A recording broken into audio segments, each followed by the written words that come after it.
Some may have counted us out, but we're still here, you bastards.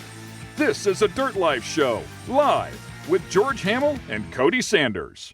We are still here. I'm not going to say the B word, but we are still here. And this is episode 8 of the Dirt Life Show. It's fantastic that we've made it past the 7th episode.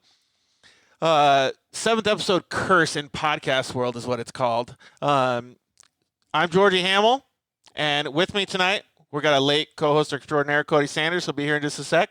We got Dakota Hibler and her father, Jeremy Hibler, in studio. Going to talk about how awesome Dakota is, how much fun she has on her dirt bike and her quad, all the cool adventures. Jeremy was telling me about some of the stuff that they do. Actually, really like same stuff that I used to do, man. Going to the dunes, going out in the desert. Like, you know, even you had a great time growing up in California riding. Yeah, just Southern California lifestyle. That's awesome, though. But around it was a little less Southern California, in air quotes, than it is now, though. Yeah, now you can't do anything unless the government says yes. Yeah, but that's cool, man. Like some of those stories that you were telling me about going riding and just having fun, like going from the backyard and just going out into the desert. Yeah. That's what her and her two older brother and sister, grew up in the dunes riding, camping. So we got her into it as soon as we could, and I think she was, 1 on your first quad? And no way, you were 1 when you got your first quad? Yeah. Really? Don't forget to speak up, okay? Yeah, that's pretty cool, man. So the only thing that I've seen 1-year-olds do is not necessarily ride quads, but I've seen them ride those little snowboards. Have you seen that? Yeah. They stand them up on their snowboards. So that's pretty impressive for a girl to be riding a quad or have her first quad when she's 1 year old, huh? Yep. Yeah, it was. Do you remember it? Her brothers. It was my 50. Yeah. You're 50, huh? Little LTZ 50. Did you remember? Do you remember riding it or anything when you were that young? No. Well, I bet your dad's got pictures. Oh yeah. Pictures of riding in the desert and then riding in our dirt lot next to our old house. Man, that's awesome. Built houses. And well, speaking of pictures, since most of our listeners are online, first tell them where they can see you on Facebook and on Instagram. You can see us at dirthaloracing.com, our website, and then on Instagram, Facebook, and Twitter, just Dirt Halo. Dirt Halo? Or Dirt Halo Racing? Dirt Okay. Halo Racing. Yeah, so DIRTHALORACING. So, yeah, definitely check her out. She's got some cool pictures up there. I actually went and looked at some of them this week, and I was pretty impressed at some of the pictures I saw. I saw you coming into a corner on your bike. You had your arms up. You had, good style. Everything was flowing. Looked pretty good to me. Thank you. So keep it up with all that stuff. Before we get into talking about all your story, because you have a pretty amazing story, and your dad has some fun stuff to talk about too. But we want to thank everybody for joining us. We want to thank all of our sponsors for being here. Like I said, we're on episode 8, man. It's just past that 7th episode podcast curse, like I said. And to me, I can't believe, like I was telling you earlier, I can't believe how much this thing is growing. Like, I say it every week, but it's just because it's blowing my mind. Like, I can't believe how many people are watching, how many people are interested, commenting, talking to us about what they want to hear. It's really cool. And for all these sponsors to get behind it and help us out, I think it's just amazing. They just, they took a chance on it, and we're doing good. So we want to thank Rigid Industries. They're bringing our featured guests tonight, Danielle and Mike Gardner. Both of them are Polaris RZR racers, and just a fantastic couple, and husband and wife couple. And the main thing I want to ask them, I want to see who's faster. who's faster? Yeah, we already got a comment on Facebook this morning that Danielle's faster. So we'll see what Mike has to say about that. But yeah, they're a fantastic couple. Rigid Industries is one of their sponsors. A guy named Brett Carpenter. He's just a bad dude. He borrowed one of their vehicles and rode at the UTV World Championship, and he's the one that basically saved my life on the track. So all that stuff comes together in a big ring, and it just goes to show how rad the off-road community is. It's really cool to see that. And we'll talk about stories with you guys too that you were telling me before the show. that you see those same family values and things like that. And obviously you're bringing up Dakota with those same family values too. So that stuff is really important in the dirt life. Yeah. So we also want to thank Shock Therapy. Those guys do awesome shocks, mostly for UTVs, but they do a lot of other shocks and stuff too. But we love those guys. We want to thank Fuel Wheels. We got obviously some awesome wheels over there. You showed up today in your big truck with some Fuel Wheels. Those things were pretty sick. And we also want to thank Zollinger Racing Products. They make awesome accessories for the side-by-side market. So we're stoked to have them on board. Travis and the guys over there, they've been racing a lot of their side-by-sides. They have a Honda Talon, they got a Can-Am, and they got a Polaris that they have on their team. So it's kind of cool to see that versatility in the industry. You know, it doesn't have to all be the same. Do they have the new Kawasaki? Ooh, I'm sure he'll have it soon. Oh, look who shows up! Hey, it's Cody. So Cody Sanders in the studio now. What's going on, Cody? Woo, man. How was traffic? That dirt road's gnarly, dude. So the dirt life comes into play in the neighborhoods we live in. We live in way out in a town called Vail, Arizona. It's kind of in the hills, and the quickest way to get some places is in the dirt. Shoot. Brutal. Yeah, What's up, guys? What's How are up? You guys happy to be here? Absolutely. I've been looking forward to this. Well, we were just talking about introducing our sponsors. He has some pretty nice Fuel Wheels on his truck too. Yeah.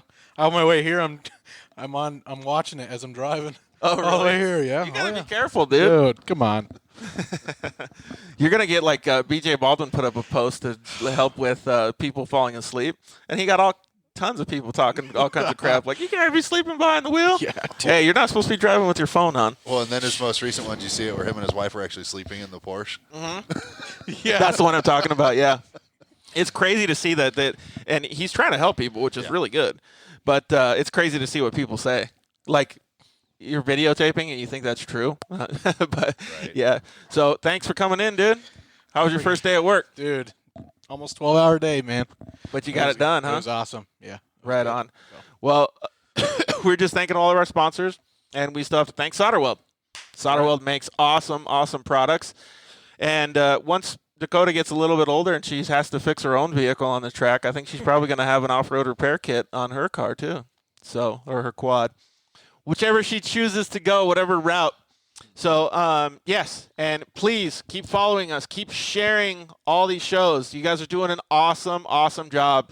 Like, we couldn't be more thankful for all of the stuff that you guys are doing. We've just been growing and growing so much. The views are just getting insane, and we love it. We want to keep growing the show. We want to keep making it more for you guys. So as much as you guys share, tell us what you think, too. Tell us what Cody and I could do better. Give us some subject matter to talk about. We got dune and desert season coming up. It's going to be one of our topics tonight, and we know you guys want to talk about that. So just let us know. Let us know your facts and stories and all of this cool stuff that you guys want us to talk about. You can always hit us up through the comments, through messages, through DMs, whatever you want. We see a lot of messages. We try to get back to everybody. Cody and I do our best job as possible. So without further ado, let's see what Dakota has to say. Uh-oh. Did you just have a race over the weekend? Yes, I did. Let's talk about that. How'd it go? Good. So Saturday, I was in a really Well, good battle. before you talk about your race, tell them what class you raced. What did you ride, your dirt bike or your quad? Quad. You rode the quad. What kind of quad is it? I have a Raptor 250. Whoa, 250, huh? Yep. That's a pretty big quad, man. That's awesome. And what class did you race? 250 to 400s. Cool. Wow. All right. Well, let's hear how it went. So Saturday, I was in a battle between two people. There was 5 in my class, and I ended up taking second place overall with 10 laps. And it sucks because I got 6 seconds behind first place, so I was really close behind him. And then Saturday, it was me and another girl because everyone else was tired from the battle that we did yesterday or the day before that, and I took first. Oh, yeah. So you didn't get tired, huh? Nope. Sweet. Is that because you ride your quad a lot? Yeah. I also have really good endurance with And your running dad? a lot at school. Oh, right on. And your dad told me you drink a lot of water, right? Yep. Sweet. Keeping it in shape. Well, that's super cool. How was the competition then? It was okay. I mean, there wasn't really any competition that much for me because my competition was gone. Well, you had to catch up to the first place guy on Saturday. Yeah. So let's paint the picture. Let's paint the picture. So she's raced 250 to 400 cc class for the last 3 seasons. Mm-hmm. And up until this year, it's been a pretty full class. Right. So first couple races this year, it was a decent sized class. And then kids started falling off for one reason or another, whether their bikes weren't ready or whatnot. So she kept battling. When we make commitments, we honor it. We go full season. So going into this last weekend up at Payson, she had the championship for the season already wrapped up. Well, 2 kids, one kid that didn't normally race in her division decided to step up into her division on a bigger bike, on a 400 LTZ. And then the kid that had been kind of chasing her for the better part of the season showed up, and he hadn't shown up for the previous couple races. Well, these boys like to... That was going to be my next question. They like to constantly downplay her abilities. Yeah. And downplay what she can do on the track. Yep. And so it's really kind of fun to watch when pretty much right out of the gate, and she's sitting right there behind them, they're looking over their shoulder. Yeah. And she has that instinct when she sees that, she kind of knows what's going on. Yep. So mentally, she can play how she wants to race.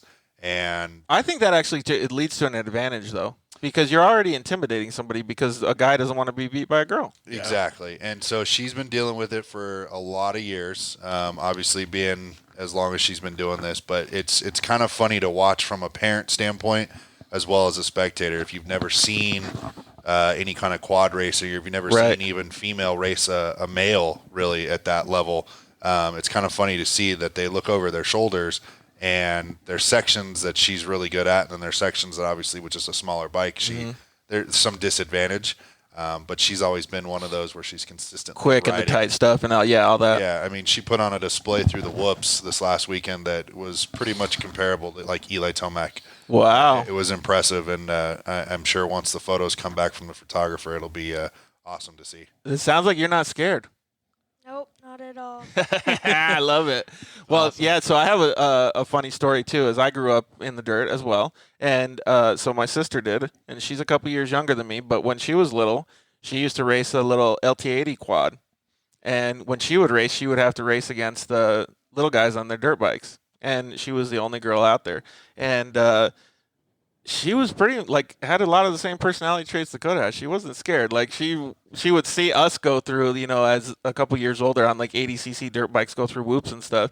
And she would try to do the same thing on a quad. I can't tell you how many times she fell off, but she was really fast. And I remember one kid coming up to her and go, after the races, and they were little kids, and he just goes, "I'm going to beat you, girly," and got red face and walked away and just all stomping his feet. Yep. Yeah. And we like I said, we've seen it a lot, and progressively as she gets older, it's just it's almost comical from my standpoint to see what these parents are willing to do so that their kid doesn't lose to a girl. Yeah. But it just attributes to what she kind of puts into her program. She's dedicated, and she's not going to step down. She uses it as motivation to do better. Do a lot of other girls ask you how you're so fast and how you get good and how to be like you? Not really, because there's not a lot of girls that actually do it. How about at school and stuff? At school, they don't really care because they're not into the industry. Yeah. So they're into soccer, volleyball, or they're the cheerleaders. Do you still have a lot of friends at school since you're into motocross and quads and stuff? Yes. Awesome. What's your favorite subject in school? My favorite subject is science, because when I was little, me and my sister would always just make things blow up or this and that. Daredevil. And then physical education to help with endurance on quads and dirt bikes and everything like that. I like how you think. Putting all this, making schoolwork work for you. Yeah. That's smarter, not harder. Yep. And so you have a lot of friends at school. Do any of them come to the races and watch you or no? No. No. That's not true. You had what's his face that showed up to a couple races. What's his name? Mason. Mason, huh? What's the kid? That lives Oh, up the street? Mason. Maddox. That's his name. Oh, sorry. Maddox. So his family dunes as well. Okay, But so they got that in common. yeah, but one race, all of a sudden I'm setting up and this little boy comes up. He's like, "Hey, where's Dakota?" And I'm like, "Who are you?" And he was like, "Oh, I go to school with her." And I'm like, "Oh, right on." That is cool. She told me who he was eventually, and then we ended up running into him at a dune event one year. And Does he have a quad too? No, he does dirt bikes. He does dirt bike. Yeah, What do you like better, the quad or the dirt bike? I haven't quite decided yet since it's my first year on my dirt bike, so I'm still getting used to it. So I don't know. I think you're pretty used to it when I saw some of those pictures, man. You look like you were riding pretty good. Well, that's really cool. So what are some of the races that you've done that have been your favorite races? Do you have any like battle stories or like wins or anything that you've like really pops in your head? my first race was probably one of the best races. I ended up getting third out of like 5 or 6 people. I was really excited since it was like my first ever race. Yeah, that's cool. I can't say that very many people get third their first race. Yeah. Most of them are just stoked to finish, so good for you. Thank you. And you did that on your quad? Yes. Sweet. what quad was that? My TRX 90. So, since I asked what your favorite subject in school was, the reason I asked that was because there's a lot of subjects that you can use from school in racing. Has your dad taught you some of that stuff? Like math goes a long way when you're trying to like figure out where to apex a turn, how fast you're going to go, how much horsepower you're going to lose, all that stuff. So when we were talking about it actually on our way over here, he said, "You don't need to use that for anything." I was like, "Yeah, right, whatever." Well, science, math, and all those subjects are really, really good, and they can teach you a lot depending on what you're going to do with your career. But it sounds like you really, really like the science stuff. Yep. Yeah, she likes tinkering with all kinds of just weird stuff. Yeah. You working on your own bike yet? Nope. You washing your bike yet? Oh. No, this is the excuse I get. I'm the racer. You handle everything Oh. else. So she's already got the pro mentality. I just show up and do my job. You do Has the Dad rest. ever said, "Yeah, you got to lose that attitude, girl"? No, not yet. Well, that's cool. I'm glad that your dad helps you. And that's part of the reason that we started this show called The Dirt Life, because it shows how good of a family that you have with you.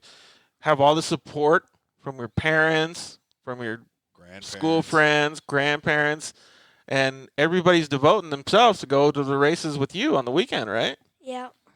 Don't you think that's pretty cool? Yeah. Yeah, you guys do a lot of traveling, a lot of drive time. I remember when you Everywhere. guys, I've been following you guys, I think, since the first season, huh?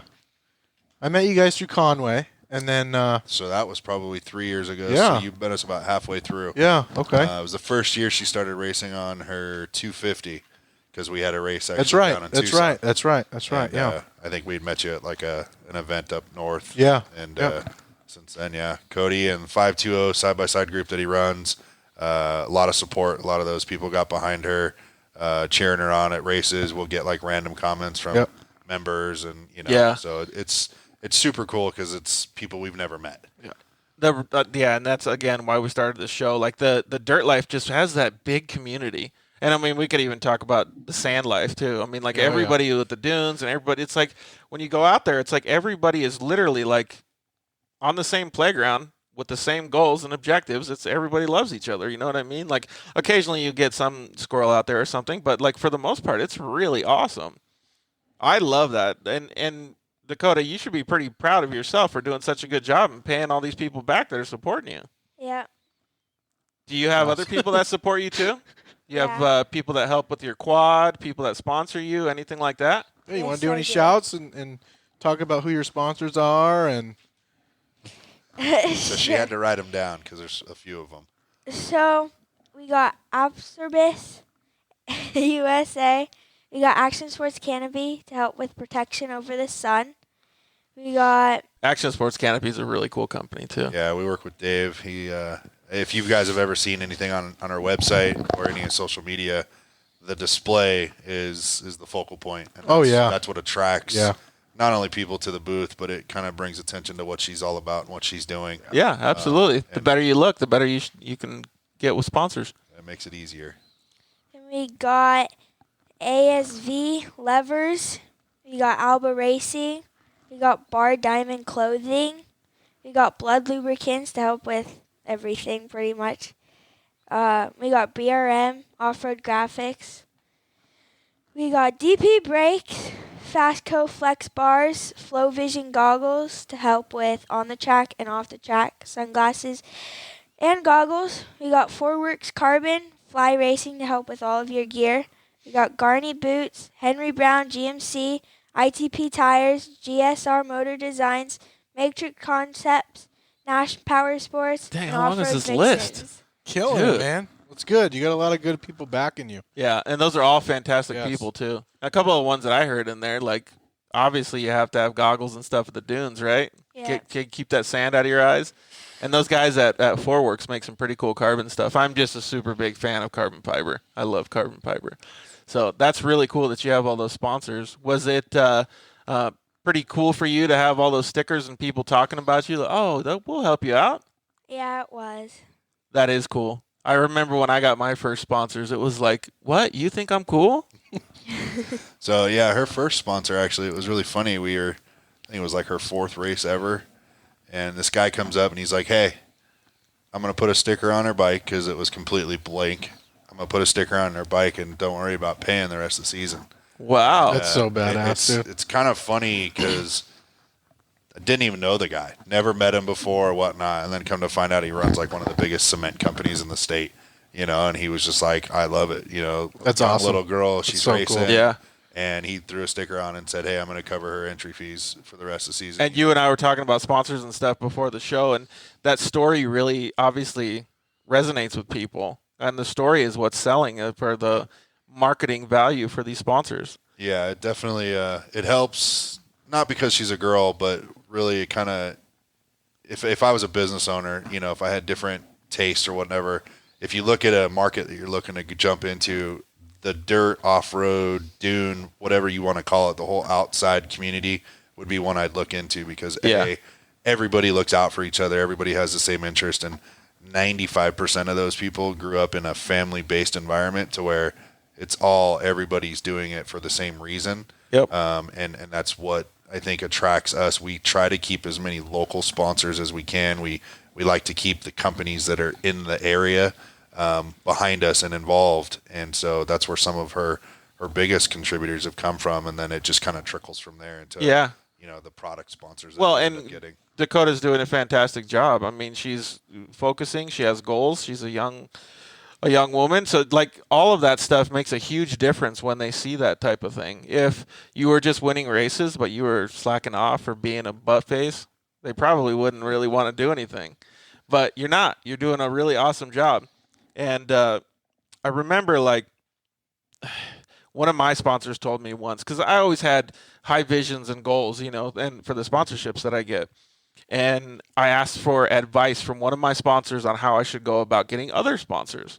And that person told me, it's always best to start local, then go regional, and then go, nationwide and grow your program that way, because you can cultivate it. You can make a name for yourself in certain areas. You can have validity behind you at that point. And most of all, you don't have to owe a big company anything.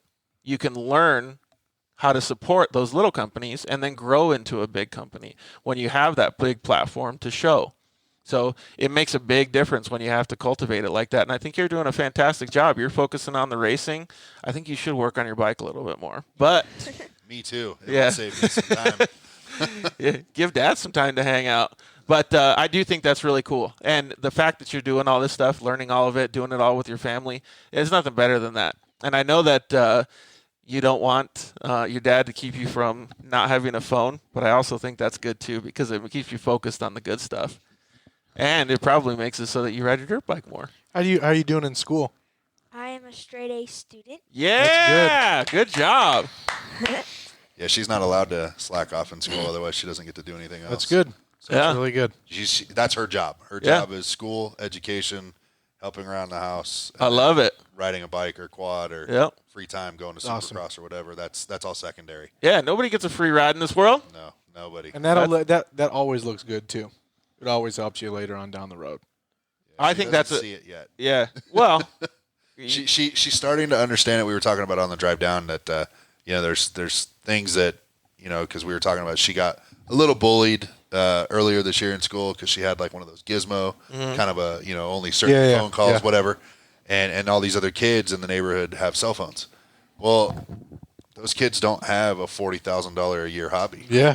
Not taking anything away from like travel soccer or any of that because I know it gets expensive, but I mean, one of her helmets cost as much as a season in like local youth sport. Right. You know what I'm saying? Mm-hmm. So we were talking about on the drive down here that no one's going to give it to her. Right. But she's got to respect it, and then she's got to earn it. And so the only way to do that is she's got to perform in the classroom, around the house, in the community, and then obviously on the track. yeah, that's perfect. I think that's fantastic. I mean, all the old guys like us tell you, we didn't have cell phones when we were little. But, so one funny thing that I heard the other day was a lot of companies are putting in the contracts now that you have to have a certain level of phone, and most are including iPhones in contracts because of the way that they transfer media. Really? Yeah. So if she does get a phone, I would suggest doing an iPhone. Not the only ones I use. Yeah, and it's actually because of the what's it called, air transfer or whatever, the AirPlay. AirPlay. Yeah, and you can just send pictures of media. So when you're at events and stuff, if you have a photographer or something, you just switch all and send it out right there. So the now. Yeah, instant gratification. So that's cool. I think it's going to be rad when you get a little bit older. You get to drive. You get to go to the races. You get your cell phone. Man, that program. And I kind of feel like it's going to take a little bit of pressure off your dad, too. Going to put more pressure on you to do all these things, huh? Yes, it will. So I don't know if we asked, but how old are you? I'm 12 years old. 12 years old, and you're doing that good in school, and you're that focused on racing, huh? And she's riding quads and dirt bikes. And not only is she riding, she's riding good. Like, I saw that picture. Like, she looked good going into that corner, man. So I'm assuming you're probably talking about the one where she's wearing purple jersey. I think so. Yeah. So that was actually a dirt bike camp she went to up in Prescott Valley. So her summer. Oh, like a training camp? Yes. Yeah, it was a FCA, so it's a Fellowship of Christian Athletes. So it's a church-based moto camp. Mm-hmm. Every year they're up in Prescott Valley, and so Mason Ottersberg and a couple other pros like that ride off-road were up there teaching her, and it was really kind of cool the way we were able to do that. That trip, it kind of fell in with her summer. It was great. She was That's gone. cool. She was Really gone for cool. 5 weeks with Grandpa on a road trip, seeing her older brother, sister, nephews, nieces. And then she came home, raced a race in Mormon Lake, and then I took her from that race straight to camp. So she transitioned from 5-week vacation, 2-day quad race, week on the bike learning it. And, she got a lot out of that camp, I think. Dude, there couldn't be any better description for the dirt life right there. That's pretty cool. That's awesome. And fun for you, too, huh? Yes. How was that when you went back to school? You're like, I'm going to get straight A so I can do this next year. Yeah. She was like, I don't want to go back to school. She came back from camp and literally had like Who would want to go 2 back to days. school after that? Yeah, she had 2 days to kind of recover. And, all she did was sleep for a day. And then she went back to school. So That's awesome. a full summer for sure. And then it just keeps going. So Well, props to your dad, too, for giving you all those opportunities. That's super cool. Well, what's some of the other stuff that we were going to talk about? We had a couple other questions for you. Oh, yeah. What was the favorite quad or bike you ever ridden? So my favorite bike is the KLX 140 made by Kawasaki. That's the one that I'm riding now, only because it hasn't done any damage to me or almost hurt me, because my first bike was a 65 Kawasaki, and I whiskey throttled it over a hill, landed on my rib cage and my arm, and almost broke them. Oh, man. Well, it's for those of people that of our audience don't know what whiskey throttle is. It's when you kind of like fly off the back of the bike and you give it like full throttle and you're out of control, right? Yes. So if we can figure out how to put the clip on, I have a clip that we can show from Red Bull Straight Rhythm about AJ Catanzaro, a.k.a. Travis Pastrana, getting all whiskey throttle. Yeah. And he saved it. So it was pretty rad. But I'm glad that you're safe. I'm glad that you didn't get too hurt. And then, so this new bike is a little bit easier for you, huh? Yes, it is. Well, what are some of your racing goals? Do you want to stay with quads? You want to go to dirt bikes? You want to win championships? What do you got? So my racing goal, or what I would like to do in the future, is get more on my dirt bike to get like further on in the racing career. Mm-hmm. I would like to consecutively get on the podium for after races, and then overall, at the end of the year, be on the podium as well. Yeah. Nice. Win a championship. Yeah. That would be pretty So cool. you're definitely leaning towards more of the dirt bike. Yes. Yeah. Well, we know some pretty high-level people that started on quads, too. A girl that races in the Lucas Off-Road Series raced against me in my class. Her name's Corey Weller. She started on quads and still rides dirt bikes and stuff like that, too. She's a great rider, and she turned that into driving side-by-sides now, and she's a very good professional driver. Is she driving trucks yet? She drove a Pro 4 for, I think, maybe 1 season or 2 seasons. I can't remember. But she was really good at it. But those things are just a lot of maintenance. And clearly they own Weller Racing, so they need time to be able to focus on business and stuff, too. So I think it was just maybe a little bit too much work to operate one of those programs because you got to be pretty dedicated.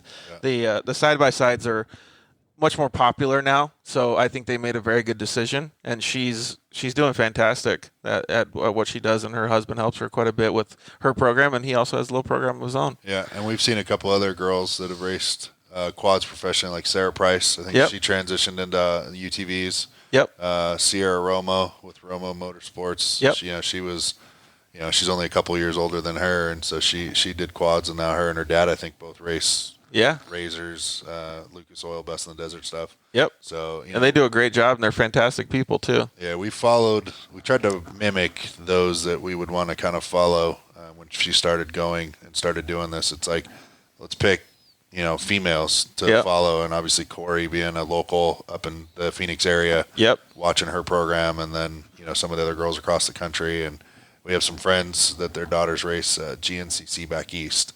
That's cool. So they're always total different form of racing through the woods and stuff. Oh yeah, and they keep an eye on us. We keep an eye on them, and hopefully, maybe next year she'll be able to get back there and race a national. And how cool would that be? That's gonna be like a totally different world. I don't even know how you could practice that out here. No. Maybe up in Cinders. Forest. You know what we used to do? Maybe. What we used to do sometimes, like my buddy from back in the day, his name's Scott Conley. He was an amateur kid growing up, and I would go stay in Yuma and do like summer training camps with him. And he said one of the things, he goes, all right, go through some of these bushes and wait till a rabbit pops out. And you can't lose this fucker. You have to stay behind him. You go wide open through the fields. Oh, man. And you can't hit rocks. You just got to chase the rabbits. And you have to do it for as many minutes as possible. And whoever gets the best amount of time, like the longest duration chasing the rabbit before it bails out on you or before you make a mistake, wins. That's a good way of training, actually. Dude, it was nuts. I lost every single one of them. He wasted me. But afterwards, I was like, holy crap, I'm going to start doing this. I mean, it's hard when you have... about that. It was in Yuma, so it was a little easier because it's more open. But for the most part, it was like a totally different world. It was like, how do you go somewhere where you have no idea where you're going? Because all of a sudden you're turning and then you're whipping it. Like, it just connects things that you have no idea. So... maybe you should practice, see where you can practice chasing the Chase rabbits.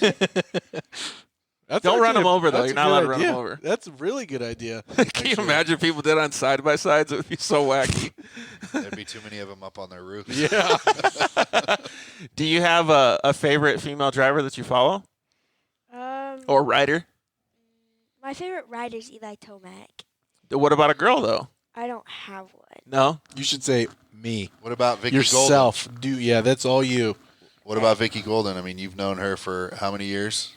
Yeah, her. So she's pretty rad, too. She's paving a good way for herself. Yeah. And we have our featured guests, Mike and Danielle Gardner. Danielle is a really, really awesome girl, too. She does work. She's a successful businesswoman. Her husband is, too. They both have Polaris, sponsorships. They have good sponsors just like you do, and they go out and they really, really kick ass. Like, they're both fast. Like I said, I want to see who's faster. Do we get video proof? We're going to have to make them post that. I just think it's going to be funny because, of course, we already got people chiming in on social media that she's faster, so Mike might be a little bit pissed off. Well, that's cool. When's your next race? I have no idea. So we're done with the current quad season. I mean, there's 2 more events to do, but How'd you guys do this season? Pretty good? Yeah, she ended up being the overall champion. Nice. In her 250. Congratulations. That's awesome. Dude, that's so cool. Did you get a badass trophy, too? Yeah. We'll see what they come up with this year. Every year they do something different. Mm-hmm. I think a couple years ago when she won. Oh, you got to go to an awards banquet or something? Yeah, and they usually do that after the last points race. But so a couple years ago when she won her first championship, I think they gave out like gear bags. That's really cool. And, then a cool like trophy. So she got that. So it'll be interesting to see what they do this year. Sometimes they give out like bike stands, which for us would always come in good use. Yeah, absolutely. I got a couple extra ones here that I'm actually looking to give away, so I'll give you one. I've got like 5 in my garage. Right on. So Matrix Concepts actually keeps us plentiful. We've got a bunch of the A2 stands. And Sweet. they keep the bike tires off the ground and makes it a little bit easier to work on. So, Well, it's going to make it easier for Dakota to work on in the future. yeah, exactly. You're going to have to get involved in that sometime. Hey, so one of my worst things that I just didn't like doing was changing air filters and cleaning them. I was hated that. Have you seen your dad do those, or have you helped him with them? Yeah, that's pretty much the only thing that I know how to do, except I know how to do that and change the oil. That's about it. Yeah, those are the first couple things that I learned too. But I just hate air filters. And so when you turn pro and you get on the pro scene, they just give you new air filters. You just change them in. So I was like, I got to be pro as fast as I can get. As fast as I can get there and I don't have to clean these suckers anymore, I'm doing it. Nice. So that's cool. And you said that you're friends with, arm's length friends with Eli Tomac. So you might be able to ride on some tracks up in Colorado soon?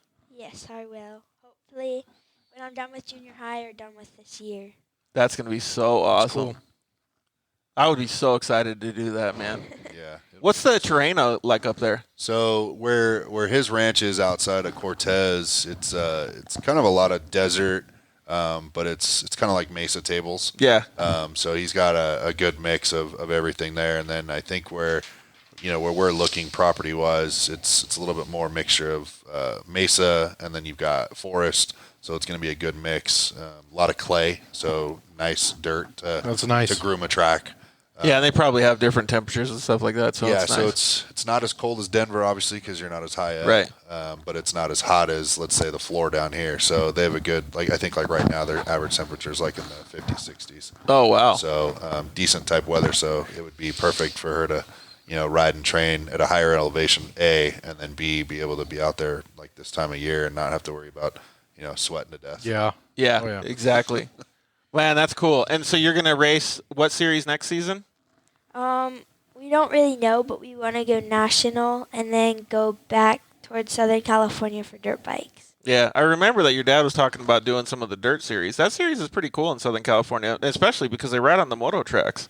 Yeah, we were approached by the guy that does those, and he was asking if we'd been to California to race, and I said no. I mean, didn't know there was really a big quad scene. I mean, obviously. Has Dakota done any races in California then? No. No? Well, I mean, with the exception of Blythe. Yeah. So. That'd be really cool to break her in that scene, though, because that scene is bigger and it's got, different quality of riders, I guess you could say. Yeah, and that's what we're kind of looking for, is to kind of change up, what she's up against and kind of see. It's another stepping stone, yeah. Kids out in California, obviously, the temperature allows them to ride almost every day, all Right. year round. And so different series, different tracks, different people to go up against, different families to meet. The vibe and everything, yeah, it's really Yeah, cool. And so- those tracks are super fun. It's like nothing that compared to, it's different than Arizona for sure. And I remember when I first went to California to start racing, it was like me going to Disneyland. I was like, oh my God, these places are so cool. And there's 10 tracks I can go to. And I just want to keep coming back. How do we get back here all the time? So you're going to have a good time. Yeah, she's looking forward to it. So we'll see if we can fit. We're going to try to do an entire series commitment-wise in Southern California for both the quad and the bike. Wow. And we're going to try to do a full commitment to more of a regional West Coast and see what that kind of falls into. Is right now I have a spreadsheet for all the schedules of all the different series I'm trying to put together. Dang it, you're pretty serious getting out the spreadsheets, man. I got a plan for it so I can plan my vacation days, plan my sick days. Sorry if my boss is watching. But I have to make sure that I can take the time off and let school know ahead of time, because we're not going to let her school suffer. Yeah. A couple of years ago, we got one of those letters from the district. Hey, Oh yeah. Well, your yeah. kids missed so many days of school, yet she was on principal's honors.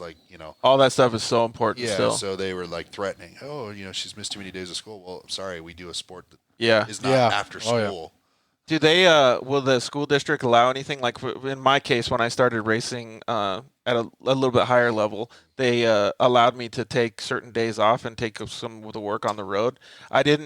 My parents didn't necessarily like that, but it actually worked out pretty good in hindsight because we were able to, clearly she's smart, so we were able to still keep up with the curriculum and, with all the students, and I was still there 3 days a week and things like that. So it worked out pretty good. Yeah, so elementary school wise, the school principal and all the staff and all of her teachers knew who she was, what she did, and why she would be leaving school. So they had no problems with the curriculum.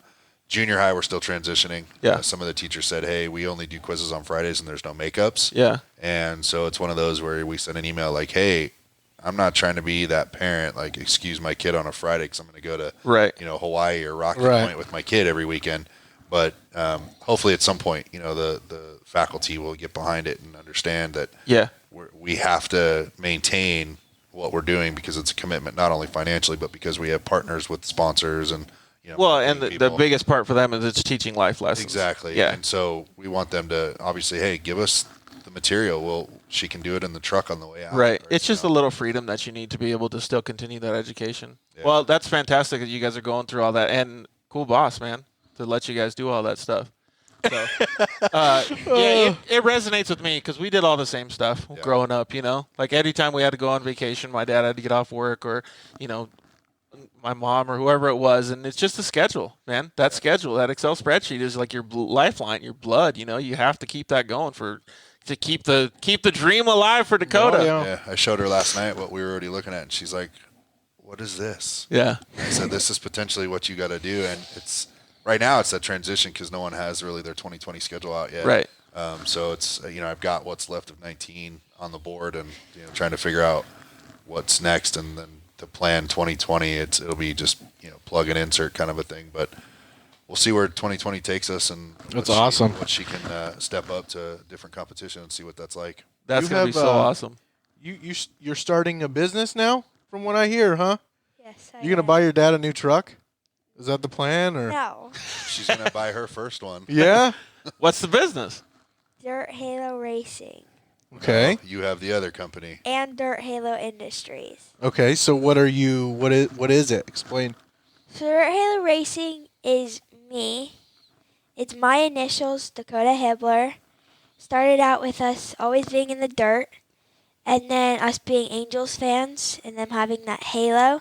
So we decided, why not Dirt Halo? And then it kind of just started getting bigger and bigger, and we were like, what's the point? If it's going to be our name, why not make it truly our name? So we're going to start it. And we have stickers, so if you guys want some, go to dirthaloracing.com, and you guys will be able to get them. And yeah, they're pretty cool stickers too. Yeah, it's a cool logo. I remember when you guys started it. Get out there. Well, how much are they a piece? They're $2 each. Get out there and buy them.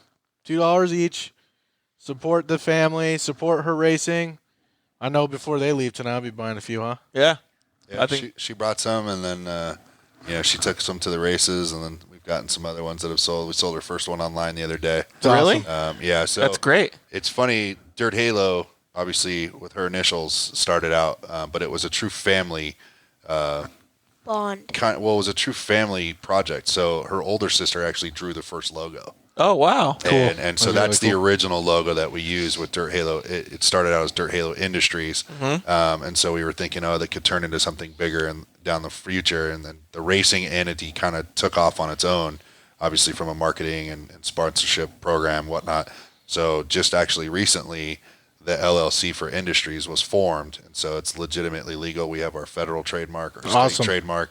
And then the Dirt Halo Racing side is now on a nonprofit. Yeah. So any kind of company that is looking to get behind it now, they have a tax benefit break to donate to a nonprofit organization such as Dirt Halo Racing, right, under the umbrella. With a lot of these new sponsors, insurance comes into play too, so you have an insurance out too. Yeah, That's bitching. So Well, good for you, man. Look at you, little entrepreneur.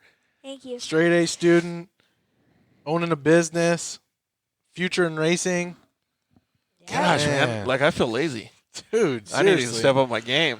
Are you going to have shirts and stuff too for sale, or? Yes, so those are hopefully coming out by middle of next year or early next year. Okay, cool. yeah, the plan is to see how the stickers kind of go, and then maybe start doing maybe some stuff before the holidays. We'll see kind of what happens. That's awesome. Cool. Yep.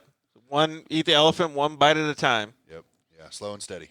Well, the last question that we have for you is, where do you see yourself in 10 years? If you're going to be riding all this, I mean, you might be the next Eli Tomac for all we know. Yeah. Well, so it's either going to be professional dirt bike racer or a mechanical engineer. Oh, man, some serious goals right there. You gave me the chills. Dude, she's got it. I'm telling you, I feel like super lazy right now. She's like, Can I come work on your guys' Yeah. team? Yeah, I need to go work over there. Anytime. God, we need to go down there and work on her team, huh? I need some help. Gosh. Well, so clearly you want to race and you want to do well. So maybe a better question is, what about 5 years from now? You want to be a dirt bike champion, a quad champion? What are you thinking? So in 5 years, I'm hoping that I'm going to be not an expert, but I want to be one of those beginners in racing, supercross. Yeah. So I want to be racing it, but I don't want to be like super duper high up in You it want to be a yet. privateer? Is that what? Yeah. Okay. Yeah. So you And can then just be start starting. getting bigger. Yeah, just starting your professional career. Yeah. I think that's fantastic. So you have to have little goals to get to the big goal, right? So maybe win a championship, like you said, get on a bigger bike, start like really learning how to go fast, riding some of those faster tracks in Colorado with some faster riders. Man, it's going to be awesome. Yeah, so my next bike is what we're looking into is a Yamaha 125 because the one that I'm on now is getting a little too small for me since I'm going so fast. You getting a TTR 125, or are you going YZ. YZ? Yeah, Wow. we're gonna go back to a Wow. two-stroke. We a dad that has a daughter that went to camp with her and then showed up at a race that she did on her dirt bike a couple weeks ago. We were talking about dirt bikes next, and his daughter kind of went the same path. Cool. And so, relating to what she had gone through, we were talking about KX85, and he's like, "You're gonna get 3 months out of it." Yeah, I might as well just jump all the And way. then he was like a 100, Yeah. maybe 6 months. And so I was like, 125 scares me to put her on a bike like that. Yeah. But if she can reach it, I figured, well, maybe that's the best plan because it's a 6-month learning process with suspension and Yep. tuning the bike and really learning what that bike can do. And then the last 6 months of having that bike under her before she starts going crazy with it, then she can really get into it. So And depending on how comfortable you are with her skill set and stuff like that, they actually make things now that limit the actual, percentage that you can twist the throttle. yeah, so there's throttle limiters. Yeah. There's all kinds of screws and stuff that you can do to limit what Yeah. they can do. But yeah, so you can dial them down, which What's your, you wear all the safety gear. Do you wear a neck brace and all that stuff, or what do you usually wear? So on my dirt bike, I wear knee pads, chest protector, or roost guard, whatever one you want to call it, and then neck guard, helmets, and goggles, Sweet. and then obviously gear, and then boots. On my quad, since it's 4 wheels, you don't really fall that much. You normally flip over or do this and that. So I don't really wear my knee guards, and I pretty much wear everything else. Yeah, that's cool. That's just like a personal preference. A lot of guys wear knee braces and a lot of guys wear knee guards and stuff like that. Just whatever you feel like. Well, I'm glad you're staying safe out there. I'm glad you're doing so awesome. And like I said, I'm a little bit probably wake up tomorrow and do some math and just make myself feel a little bit better since you want to be a Seriously. mechanical engineer. Well, I'm really proud of you, Dakota, and very, very good that Jeremy's out there helping his daughter with so much stuff, man. It's a super cool thing to see the family vibe and just the dirt life. I love it. we can't forget Mom, who's actually watching right now. Yeah, I just started reading all the comments. So Mom is a big factor. She keeps me sane. She kind of keeps me at bay when I start getting frustrated with things. But she handles the house Yep. so that I can handle a lot of this stuff. But like I said, with the Dirt Halo name, it's a true family thing. It takes a lot. People would be surprised how much it takes to go through all this. You really have to have a good team, and your team starts with your family. Yeah, and you always see, so anybody that's on social media, if you ever see the one little kid standing at the dirt bike line, he's standing at the starting gate, and it's that long poem where it says, for you that don't know what race life's about, you see a kid that misses birthday parties and vacations and this, that, and the other thing, and he doesn't spend his money on the latest and greatest like scooter or whatnot because he needs a $500 pair of boots. Yep. Until somebody really gets into the sport or even the lifestyle and takes a minute to kind of take it in, they're never going to understand it. So from an outsider's perspective, which I'm sure there's some that watch the show, give it a minute. Take a step, and if you want to come see what it's really like, come join us one weekend. Yeah. Our pit canopy keeps you safe, keeps you out of the sun, so you have a nice, comfortable environment to hang out and see what it's really like. It's not me waking up at 10 a.m. right before the race starts. It's I'm up at. But it's not the same. Like, you're busting your ass, but it's not the same. It doesn't feel like you're going to work and you're like digging ditches. Like it feels good. Like, and anytime we would have people, and I'm sure it's the same with you, when they come to help out, it's fun. Yes. Like, you'd be like, hey, Bob, come over here, give me a wrench. Like, let's get this thing done. And they love it. Yeah, and so that kind of goes to with more of like the community itself. As anybody that's been involved with off-roading is, you see what happens. Yep. Hey, I need a hand. We've met some really great families that have, hey, I need help putting a bike together on a Friday night before I load it Saturday morning to go to the track, and I'll have 3 or 4 dads show up at the house with a case of beer and some pizza and be like, let's knock it out. Yeah, let's get this done. And so it's just one of those things. Like, we had an incident this weekend. We showed up to our trailer after leaving it overnight, and there was no water in it. Like, someone stole our water out of our trailer. I hate that. So we had a family next to us, luckily, that they're like, hey, we always have tons of extra water, so we were able to hook up, and they fed us some water. So stuff like that, camaraderie, stuff like that. We never even met them. Never even seen them at the track before. Their 2 daughters raced side by sides, and we were just like, hey, you guys by chance have water that we can like kind of tap into? And they were like, no problem. Yeah, awesome. Yeah, and that'll come back. I mean, like, the next time, who knows? Maybe they need something from you guys, or somebody else will give them something. That stuff definitely pays it forward. Yeah, definitely. And that's those are the values that she probably doesn't realize now, but she's starting to, is that whatever you put into it, you're going to get back tenfold because you're not expecting it back. Right. Exactly. Well, I'm really proud of you. You're doing awesome. You're 12 years old, and you're kicking butt. So good for you, your dad, mom, sisters, who I don't know if you got brothers, but everybody, they're all helping out, grandma and grandpa. So keep kicking butt and keep us informed on what's going on. Let us, see it on social media. We want to see all the new sponsors for next year. We want to see everything. Yeah, those will be listed here soon. We're finishing up the 2020 program with the scheduling, and then follow www.dirthaloracing.com. Go buy them stickers. Yeah, buy some stickers, help us out. But then more importantly, news and updates, and then you can always get to our sponsors so you can see who's behind us. I've got a dedicated page with links straight to their company sites. Cool. And so, we're doing everything we can to those that support us. We want to support them and help them. That's so awesome. Well, Dakota, if it helps your program, I'm going to buy 50 stickers from you, but I want you to give those 50 stickers away to all your friends, okay? Okay. At the races. So we'll help your program a little bit. The Dirt Life Show, we're going to give you, well, you already have a couple Dirt Life stickers.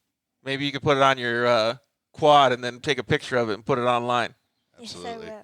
Is that cool? Just make sure you give those stickers out at the races. Cool. Well, thank you very much for coming in. Thank you. We really appreciate it. You guys drove all the way down from Phoenix. Yep. Thank you very much for having us. We're honored to be a part of your show. Well, we appreciate you guys coming down. You are awesome, Dakota. Keep it up and keep us informed. All right, we're going to go to a commercial break, and then we're going to have Mike and Danielle Gardner coming up next.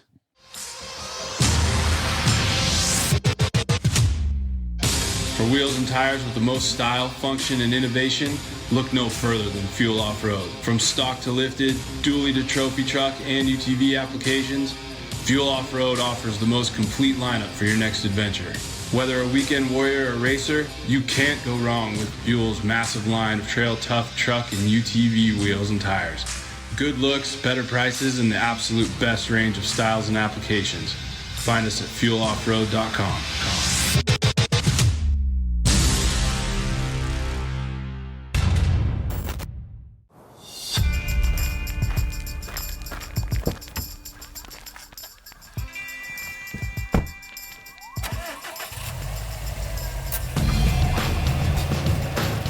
Introducing Rigid's new SRL Series light bar, featuring a sleek 20-inch curved housing, ultra-wide forward projecting beam pattern, and a unique halo backlight feature offered in 4 color options. The SRL Series light bar's new optic combination projects light over 70 degrees wide, with more than enough distance to safely drive in low visibility conditions, making it the perfect lighting solution for most applications. The halo backlight feature is offered in red, white, blue, or amber, and is wired independently from the forward projecting light. Instantly transition from style to function with the flip of a switch, making it easier than ever to own the night.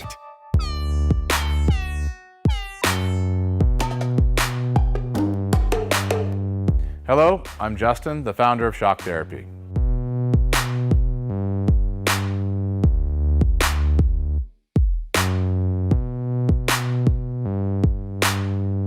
Shock Therapy has been around for 5 years, but we have personally been tuning suspension on off-road cars and race vehicles for over 25 years. We tune between 10 and 15 cars per day, every single day of the week.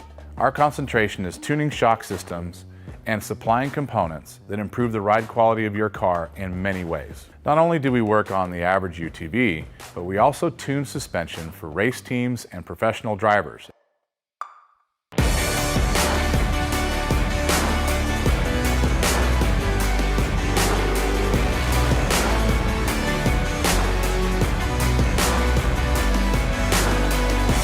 We currently tune for over 87 race teams in Best in Desert and Score. Our clients and race teams rely on our suspension components to allow them to win races and keep them safe. Suspension is a moving target, and we are always trying to hit that target with every customer that we work with. Each customer's needs can be different, and we tune our kits accordingly. Our research and development never stops. We improve our components every single day. As the industry evolves and improves, so do our parts and kits. As of right now, we have over 100 products for UTVs. So when you bring your car to us, you have the satisfaction of knowing that you have the most experience, the highest quality products, and the fact that your car is being tuned specifically to you.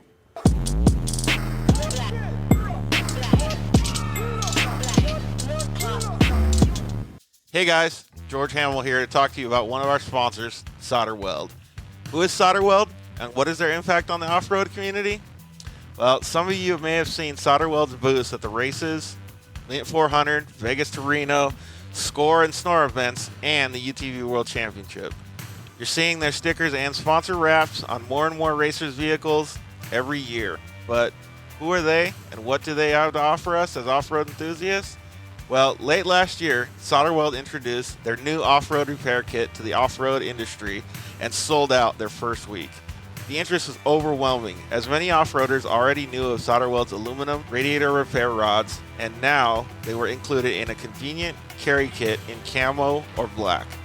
If you're a racer of any type or off-road enthusiast like myself, you're going to want to take a close look at this product. Solder Weld has combined some of their most elite products into one small kit that fits perfectly under your seat or strapped into your roll cage and allows you to make some insane fixes anywhere you go.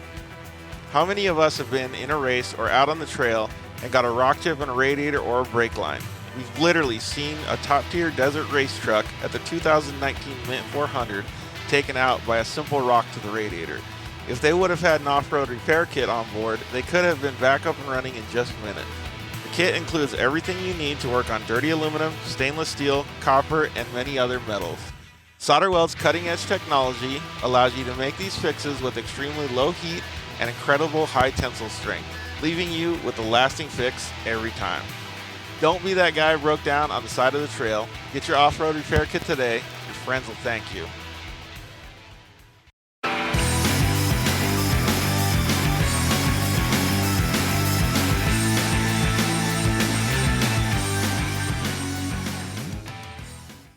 All right, welcome back. Still, episode 8 of the Dirt Life Show. We're glad to have Cody. He was in late a little bit. And we got Mike and Danielle Gardner. Woo! What's up, guys? How's it going? How are you guys doing tonight? Pretty good. Not bad. How about you guys? We're doing Good. fantastic. We made it past they call the 7th episode podcast curse. So we're on episode 8 now, so we're doing fantastic. That's good. So we're stoked, and we're really stoked to talk to you guys because I wanted to hear, and this is probably going to be our last question, but you can think about whatever smart-ass ways you want to talk about it. Who's faster? I am. Oh, well, that was easy. You blew it. I was expecting this whole big thing. We even had comments on social media saying D was faster. Let me ask you something. Are we looking a little like we got too much light over here in that TV? Yeah, a little bit. Why are you worried about your girlish figure? Let me try something real quick. Yes, he likes to look nice, you know. Oh. Uh-oh. And Is that better or worse? I don't know. It says we got poor connection.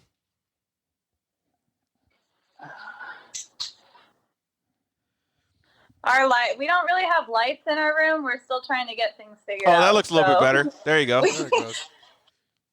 Did I go back? The way that it was before. Yeah, just like that. Perfect. Better? Yeah, it's much better. Okay.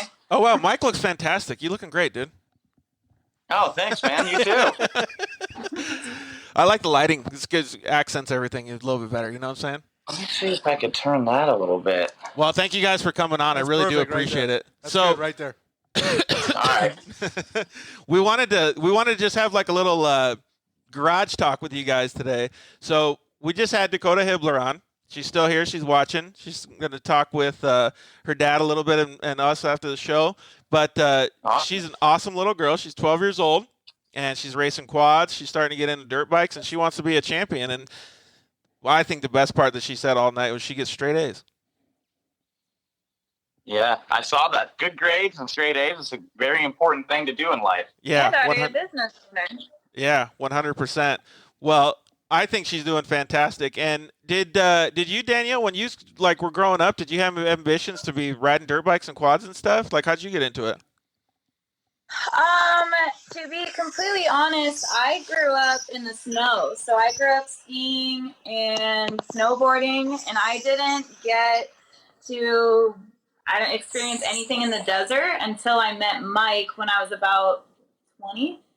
Yeah, something like that. Yeah, and he grew up racing dirt bikes and everything, so he tried teaching me, and I wasn't very good at it. And then he rented a RZR, and I just fell in love with that. So that's kind of how that all got started. But Oh, you really I've always liked it? Was it because it was more similar to what you were used to, driving a car or something? maybe I don't know. I just I've always been super competitive, and even being on the mountain, in my own head was racing everyone down the mountain, whether they knew it or not. Yeah, so you kind of learned that competitive spirit being on the snow.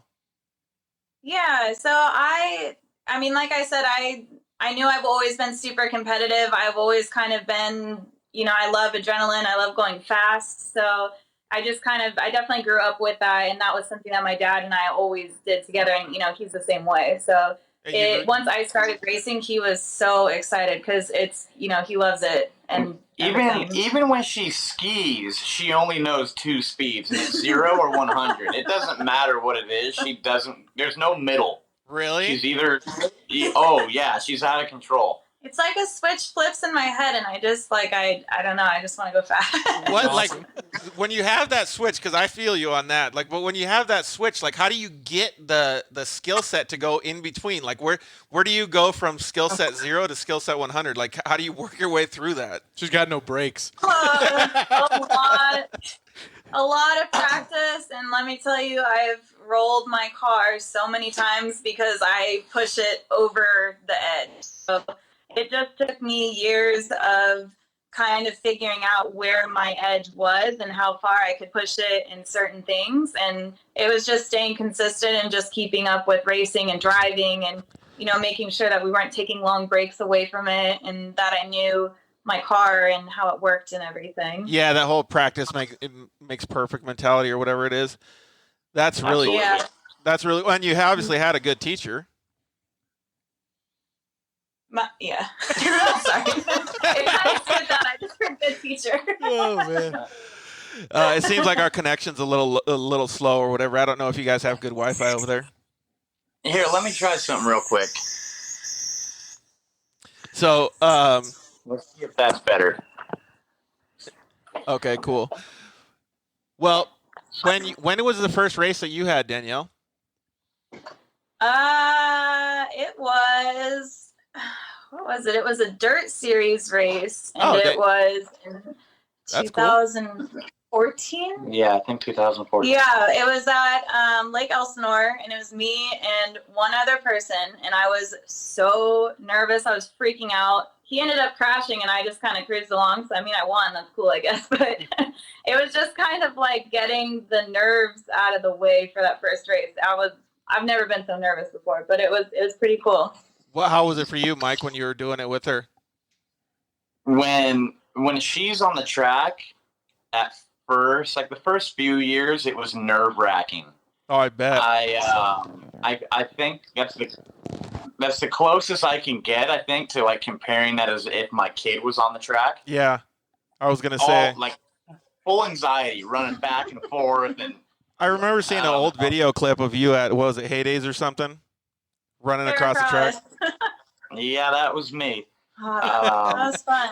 I swear I stepped on a gopher hole or something. I don't know what happened. The best part about it was we were out at Yard House and it was playing on, what was it, CBS Sports? And he had no idea. Really? All of a sudden we look up and I'm like, is that you running? And he just falls down. Well, as funny as it is and as much of a laugh as it is, like, you got to really be like, know that he loves you because he's running across the freaking track trying to make sure he's protecting you. That's awesome. It was a live track, too. Yeah. And it was such a bad crash, I knew that it was going to be a bad scene I was rolling up on. Yeah, And luckily, it wasn't that bad. That was scary. They, what did they call that? An over-under? No, before, where Sarah was down in. Oh, that thing that you pop out of? Something. Yeah. Like a bonsai they, or something? It was the Mystic Mangler, they called it. Yeah, the Mystic Mangler. Oh, Jesus. So Sarah was down in the bottom of that, and they didn't have a flagger. So when you're driving up to it, I can't tell that she's down there. It's so far down. So once I started going down the hill, I kind of saw her, and I had to, like, swerve. And my car just, like, jumped out of the – I don't know. It just – something didn't feel right. Like, I felt something break, and I was like, you know, whatever, I'm going to keep going because there's my limit of 0 to 100. And I was kind of going around the corner and the wheel just ripped out of my hands. I was probably like 5 feet from the takeoff and I just held on. I was like, this is not going to be good because I just felt the entire left side of the car just completely give out. Oh, man. Right before an over-under jump, too. It was probably a 50-foot over-under. Yeah. And the car broke right before takeoff. Yeah, and we went straight into the wall. And I had my dad, he was in the passenger seat with me. And both of us obviously were fine. His knee got a little bit messed up, but he only had to have a surgery. It wasn't that messed up. Just a little bit messed up. Oh, jeez. Way to go. No, but that was probably the scariest crash because there's nothing at the moment. It was so close to the takeoff, like there was literally nothing that I could do to save it in any sort of way, and I tried to gas it to get over it, but it didn't work out. Yeah, and I'm sure you guys still talk about it like to this day. I mean, like, you probably made the good split-second decision. Like, what else could you have done, kind of thing? Yeah, it's different. I don't know. It was just one of those crazy moments, and I was like, all right, well, hang on, we're going. I remember yelling at him. I was just like, hold on. And he was like, what? I was like, just hold on. Oh, were you on the radio? I yelled at him. Oh. Yeah, there weren't any radios in them. Yeah. That's crazy. Well, I love talking about these stories. Well, for our audience, real quick, let's backtrack a little bit. So both of you guys have jobs. Both of you guys, obviously, Mike, you got her into racing. You grew up riding dirt bikes and stuff. We'll get to that in a little bit. But you guys race Polaris RZRs. You guys have some really cool sponsors. And you guys also have some business ventures that you want to talk about, too, that I think are really, really cool. So it's very similar in the dirt life because they're continuing their dreams, just like Dakota is, and working hard to be able to do it. You know, Dakota's going to school. She's getting straight A's. They're working on side projects. They're going to their jobs every day, and they're trying to make as much money as possible so they can continue doing all these fun things, whether they're racing in a professional series or not. they're still doing all these fantastic things. So it's really, really cool to see, and I love to see the family atmosphere that, you know, Dakota and her family brings. But look, and, you know, husband and wife are doing it too. It's awesome. So cool, man. Absolutely. And you kind of forget that sometimes, you know, like you get out there, you're like, oh, God, I got to make some money. I got to work. I got to do all this crazy stuff. And then, you know, when it boils down to it, like, it's really cool to celebrate those things and to have the you know, family atmosphere, the husband and wife atmosphere at the track, and they can really enjoy these times together. Yeah, absolutely. There's a whole, at the racetrack, as I'm sure you guys know, the family dynamic, not even with your own family, but all the other families, that's where all the fun is. You know, racing is just a small portion of what's actually out, like, at the track. 100%, man. The campfires, the laughs, you know, if you're old enough, drinking beers, all that, that is what makes racing so fun. Yeah, I couldn't agree more. A lot of our race family, I consider them, you know, some of them even more family than my own family. We've grown to be so close over the years, and, you know, it's a huge group of people that no matter what, we always know we can depend on. And I think that's definitely my favorite part of racing and why we stuck with it for so long. Absolutely. I couldn't agree more. And it's like one of those things that you just want to keep doing. And even like since dune season's coming up, you know, going out to the dunes, and that same camaraderie is just all over the place. Sure. And so, Mike, when you grew up racing or riding dirt bikes, whatever you guys were doing at a young age, did you guys see that same camaraderie with, you know, when you were little? Yeah, you know, we didn't get too heavy into racing moto, but like, for instance, did a day in the dirt every year. I'm sure you've heard of that race. Oh yeah, that's a fun race.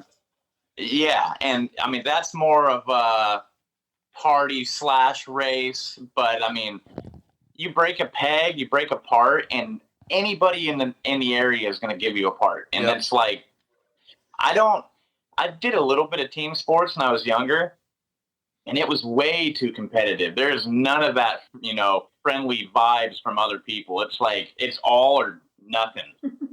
They're out for blood. Where like, if you get on the track, sure, like you want to win and you want to beat your best friend next to you, but at the end of the day, you're going to hug and high five and laugh about how fun that last race was. Yeah, that's actually a pretty good point. Like, I haven't thought about it in that same team atmosphere, because if you're on a team sport, let's just say basketball, there's always the weakest link. You know what I mean? And that guy's always going to get, let's just say, picked on or, you know, blamed or whatever it is. So he brings up a really good point that the camaraderie aspect of it is much more effective in the racing environment. I think so, in my experience. Yeah, definitely. I definitely think so too. Did your guys Dee, you said that your family, you know, did the snowboarding or snow stuff. Did you guys go to the dunes and stuff, Mike? You know what? The first time I went to Glamis was Camp RZR 2013. And my dad So you got my dad got lost in the desert when he was a kid. So he was anti anything outside of a moto track for years. And then basically the way our deal started is I ended up renting a RZR myself and then buying a RZR myself. And I was like, wow, Glamis looks pretty fun. Let's go out there. And it snowballed, you know, from there. Wow, that's cool though. And that's kind of the same thing that happened to us. You know, I obviously like dirt bikes. You like dirt bikes and quads and stuff.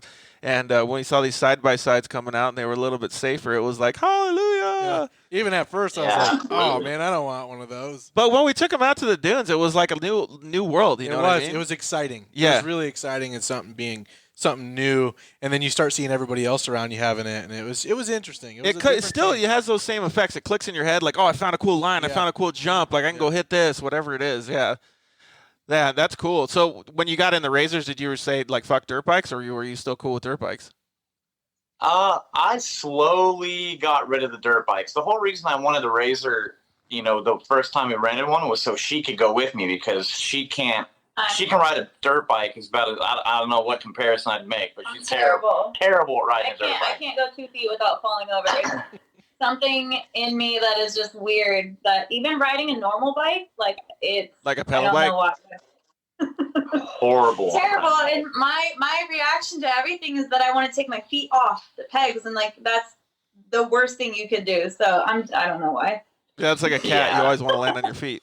Like, that is my block. Exactly. It's 2-wheel. but I mean, over the years with injuries from moto or mountain biking, you see something with a roll cage and 4 wheels, you're like, that might be the route to go now.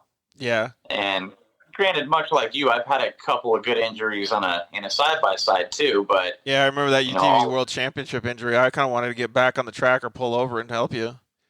Oh, yeah, that rocked my world, man. That was a pretty good one. That was like concussion number 7 or number 8. I don't know. I can't really remember. But yeah, that was a good one for sure. Well, yeah, so it sounds like you guys have been, well, I wouldn't say through the ringer. That's a little bit too vicious of a term, but you guys have had your experiences crashing side-by-sides and stuff. But the fact is, I mean, like, I've had crashes and stuff too. Like, we're all still here. We're doing good. If you have a big crash on a motorcycle, it takes a lot out of you. So it's cool to see that the side-by-sides are able to protect people and still have fun. Yeah, exactly. Well, that's really cool. And then, so what kind of was the catalyst for Danielle to start driving? Was it just because you got the RZR and she wanted to, drive too, or what?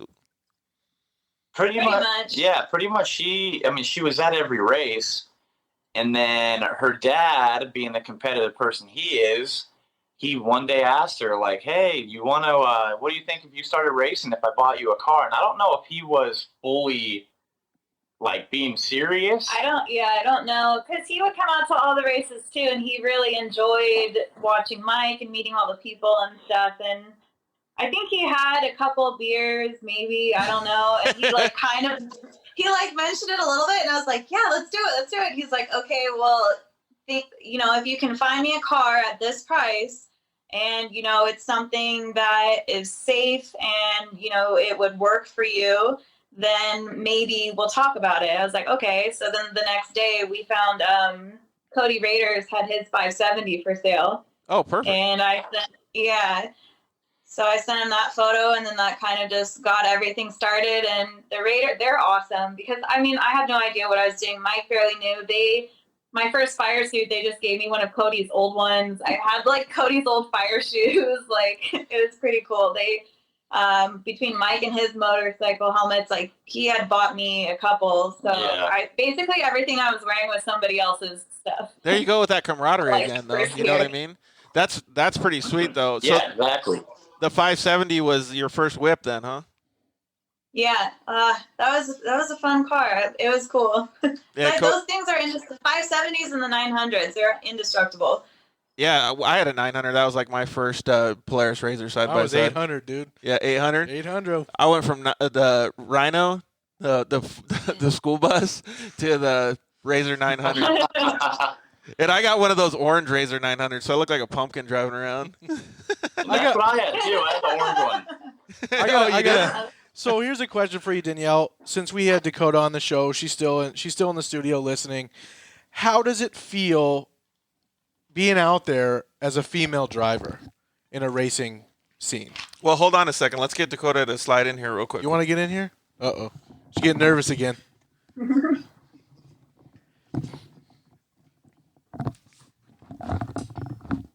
Because Dakota's going to become a champion one day, so... Okay.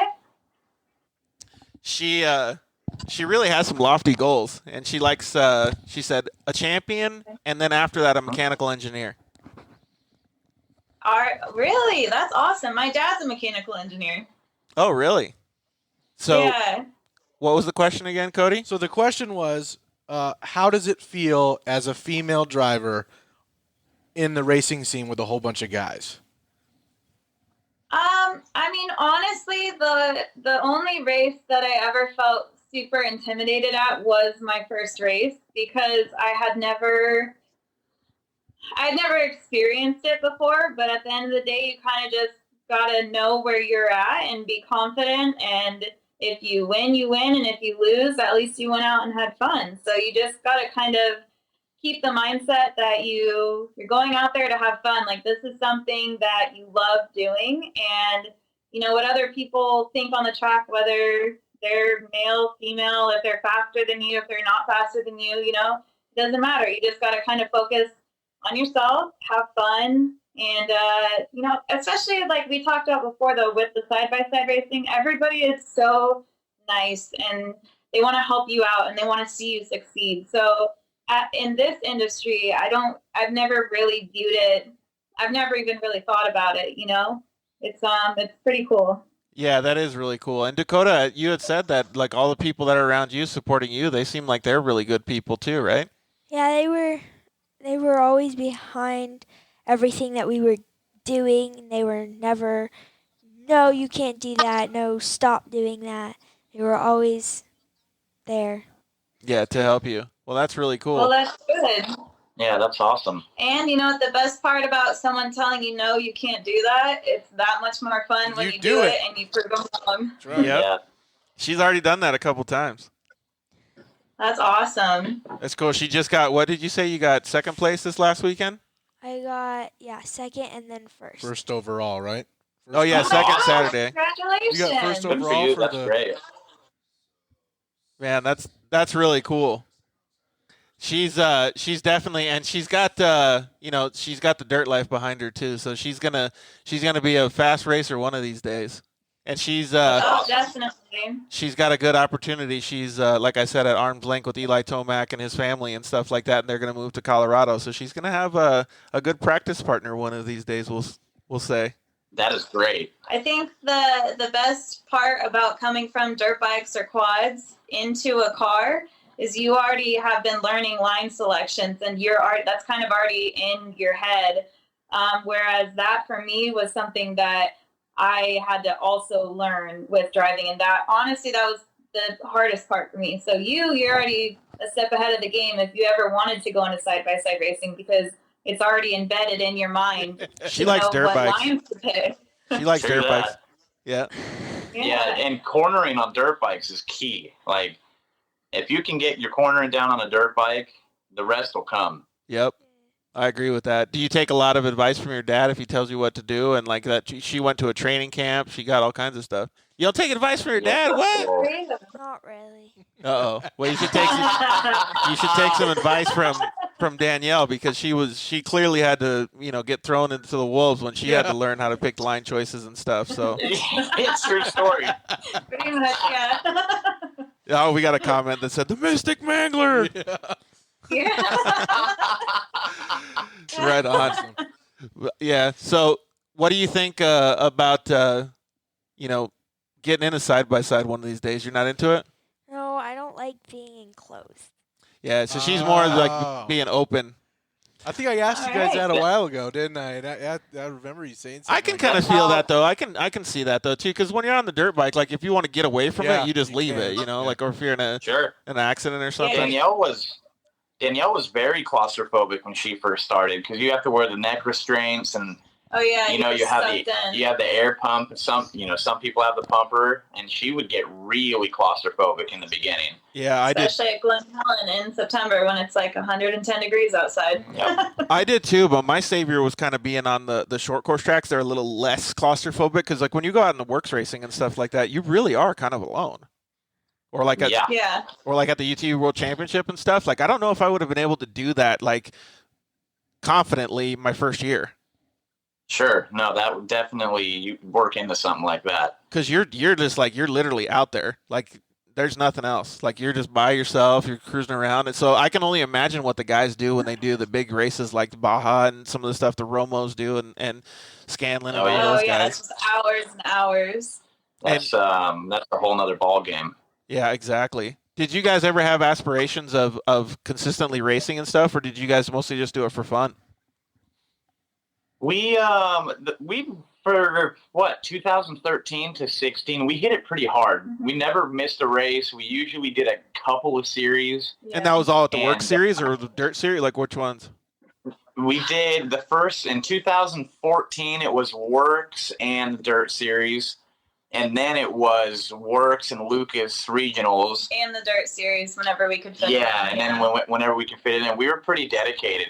Also Terracross. Yeah, Terracross we did. I mean, whatever we could get. It was kind of like how the Romos came out swinging, and they were literally going to every race they could. And it's just, I don't know, it's in your blood. And then we finally, I'm 31 now. I kind of lost a little bit of my steam, but it's whenever we could get to the track, we'd get to the track and race. That's for sure. Yeah, that's awesome. How did you guys support those I don't know, call it goals, but how did you support getting to the races and stuff? Because that takes a lot. I mean, like parents get, for the kids, and obviously you guys for yourselves. Yeah, it's well, we got a great support system from both of our dads, and then on top of that, our sponsorships were huge. Yeah, it started pretty low, but I mean, you get good finishes. They like your attitude. You're very consistent, very active on social media, which these days is important. Yep. And I mean, we basically the last year it almost got fully funded from sponsors. That's been fantastic. That's really cool. And that's what Dakota's trying to work her way up to too. I mean, it takes time, dedication, hard work, and it seems like she's got her head in the right place. She does. You just got to keep it. You can't give up on it. Yep. You got a pretty big list. She read off her list of sponsors, and I was like, Jesus, man! Like I got nothing here. I was watching that. She had a bunch of sponsors. I was like, holy cow, man! Very important. So that's really cool. Well, what did you guys enjoy more? Did you guys enjoy being out there in the competitive spirit, or going out on these weekends and stuff like that, where you can? Well, I guess Camp Ray's is a good example, but I know that you guys went out and just gone trail riding and stuff like that too. Yeah. I think I definitely loved the races more just because it was like a for sure thing that every one of your friends and all of our family was going to be there. I hated the morning of a race because I get super nervous, but the second the flag drops, I'm fine and having fun. You need that adrenaline rush. Yeah. I mean, it is fun trail riding, but honestly, we didn't go trail riding that much. We were just racing every weekend, and if we weren't racing, we were working on the cars. Yeah. So now we've kind of stepped back from racing. We're able to go out more riding and just kind of cruising and exploring and seeing different places, which is a whole different aspect of it, and it's a lot of fun. Yeah, exactly. I want to definitely do some more of that stuff too. Go take pictures of the flowers, that kind of thing. There's through a field. Yeah, professional bird watching. There's a lot to see out there. Exactly. Oh man. Well, what do you guys do to support that then? You guys have day jobs, right? Absolutely. Yeah. I work actually with Sarah Price, and I do paint touch-up on cars. And Sarah Price's name got brought up earlier today too with Dakota. Sarah Price races trophy trucks now, and she worked her way up through side by sides, obviously racing dirt bikes and all that stuff. So Dakota, you never know where your story's going to end up. Yep. But very true. Sarah Price still gets to hit the dirt bikes. Sarah's the perfect person to follow along because she started from dirt bikes and now she's racing, massive trophy trucks in Baja. And not only that, but she's getting second, and I'm pretty sure she's second out of her entire class, for the season too. So she's Sarah's a different person, or not a different in a good way. When she sets something in her mind, it will be her. She's a go-getter. Yeah, for sure. Yeah, that's awesome to have those qualities. I feel like you have some of those same qualities, Dakota. Yes, I do. Yeah, definite go-getter. You do. Well, to continue on the work stuff, so Sarah owns what, auto paint and body shop? Is that what it is, or what is it? No. So her parents owned an auto body shop for years in Riverside. They just sold it, but she kind of branched out and did touch up. So you go to a dealership and use cars that have rock chips or scratches. Mm-hmm. She would make the paint out of the bed of her truck and then just paint the cars on the lot. Wow, so that's rad. I for years worked at an office, hated sitting inside at a desk all day. Called her one day, and she asked me to, go check it out with her. And I fell in love with it. And then I kind of basically bought into it, kind of like a franchise with her. So now I do that, and I do my own thing. So I'm my own boss. I have my own accounts. I work my own hours. It's pretty awesome, and it's allowed us to, do a lot that I wouldn't have been able to do. We were talking about separating yourself or telling a different type of story when, Dakota's clearly, just like you, she's a girl in racing. I bet you it probably helps in that line of business having so many males in the auto industry or the paint industry to be different and be a female. It definitely does help, and I never really realized it, but a lot of people who used to race, back in the day, own dealerships today. So Oh, wow. So you have that always same, common- that same topic. Yeah, so that's always the common ground. When I walk into a dealership and I see race suits all over the wall, I'm like, perfect. When do I start working? Yes. You're like, sign the check. Yeah. Gotta love that confidence, huh? Yeah.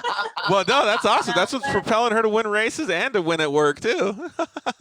Yeah, true story. Well, that's But yeah, it definitely does help from trying to get sponsors throughout the years and just learning how to talk to people and market yourself. I mean, in business, it's kind of the same thing. Like you're promoting yourself and why I should be working for them, because there's a million other people that do it. So that definitely helped me go into this business. 100%. You see that people don't want to spend money on racing. They do want to spend money on the story or you or whatever it is. Sure. Mm-hmm. That's awesome. What do you usually do on the day-to-day basis, Mike? So for the last 11 years, I've been working for the family business doing, we supply all the running gear for under mobile homes and manufactured houses. So basically, when they transport a manufactured house, we'll go pick up the axles and tires after they set up the house, take them back to our shop, refurbish the axles, certify them, and then resell them to the manufacturer. Oh, right on. So, yeah, my dad's been doing it for like 45 years, something like that. And then it's very physical. We pick up some heavy stuff in the middle of nowhere, in the back of a 60-foot long mobile home, and have to walk it to the front. But which kind of made me want to venture out and start another business so I could get out of doing something so physical. You know what I mean? Well, I love your new business, but let's stay on this topic for a second. So I think that like obviously your dad did it before you were born, having that type of vision or seeing that type of hard work and labor every day really sets you up to want to achieve certain things. Like Mike is a very goal-oriented person, Danielle's a very goal-oriented person, and they see these things or ideas that come up creatively and they want to go achieve them.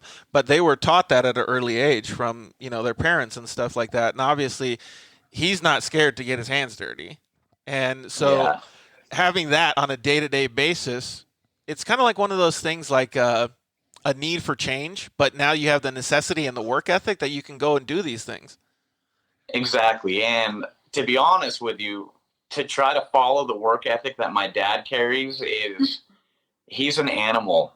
And if I can have half the work ethic that he does, I will be extremely successful my whole life. There you go. So having him as a role model as far as like we're literally sitting in the truck next to each other for 10 hours a day.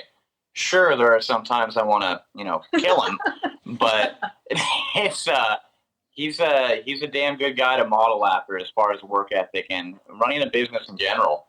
That's awesome. Yeah, and you could see like those qualities come up too, because clearly you guys are good people. So when you watch, well, I'm talking about from a family perspective. Like when you watch this hard work, and then Dad still comes home, even if he's working 10 hours a day. Dad still comes home, Mike comes home, and they still have these different goals. They have fun. They do these certain things. Like it's really like you should give yourself a pat on the back because it's very, very difficult to do those things. And secondary to that, not very many people these days have those ethics. Yeah. That's like when I started, I know we're going to wait, but when I started on my new venture, having my full-time job racing, which is like a full-time job that you basically pay for. Right. And then now starting my other job, it takes a toll on you. It can really break you down. It's a lot. Yeah, emotionally, physically, everything. Yeah, because you start getting like all of it. You put in all this work, like you're working, like you said, 10-hour days, and then all of a sudden you go to the races, and it's like, fuck, I had a shitty weekend. Like, oh my god, the car's wrecked. I got to rebuild this car. I just worked 2 weeks to get this thing ready, and it's like, it's like it literally, like it. There's been times when I've come home from the races, and not because of poor results, because I want to be better all the time. I just like, dude, I kind of feel like I should just cry right now. Like I'm just gonna throw in the towel, but you can't. Yeah. So I've cried before. Don't worry. Well, yeah, so I can see it, man. And like I said, it's really cool to see those lofty goals and to see you really, really putting in all the work and just having that mentality to do it. And you guys work on your own cars, right? We try to as much as possible, but that goes back to the work ethic of my dad. Yeah. I was going to ask that. Does he help? Is he throwing in it? Yeah. Without him, we would not race. Yeah, we wouldn't have had a program without him. See that? He's he's a monster. Yeah. But I will say it is very important to always wash your dirt bike and your quad when you get done racing. Yeah. Because You heard that. you'll carry you'll carry that work ethic through the rest of your life, and it starts with something little like washing your bike. Yep. But someday that will end up helping you with a career or your job. Yeah, 100%. So. And Dakota's learning those things slowly but surely. She's going to start cleaning more air filters, we decided. Yeah, no, when I was a kid, I mean, I very rarely clean my dirt bike, but as you get older, you kind of realize like how much dad does for you and how, I should maybe help him out. But I was just like Dakota.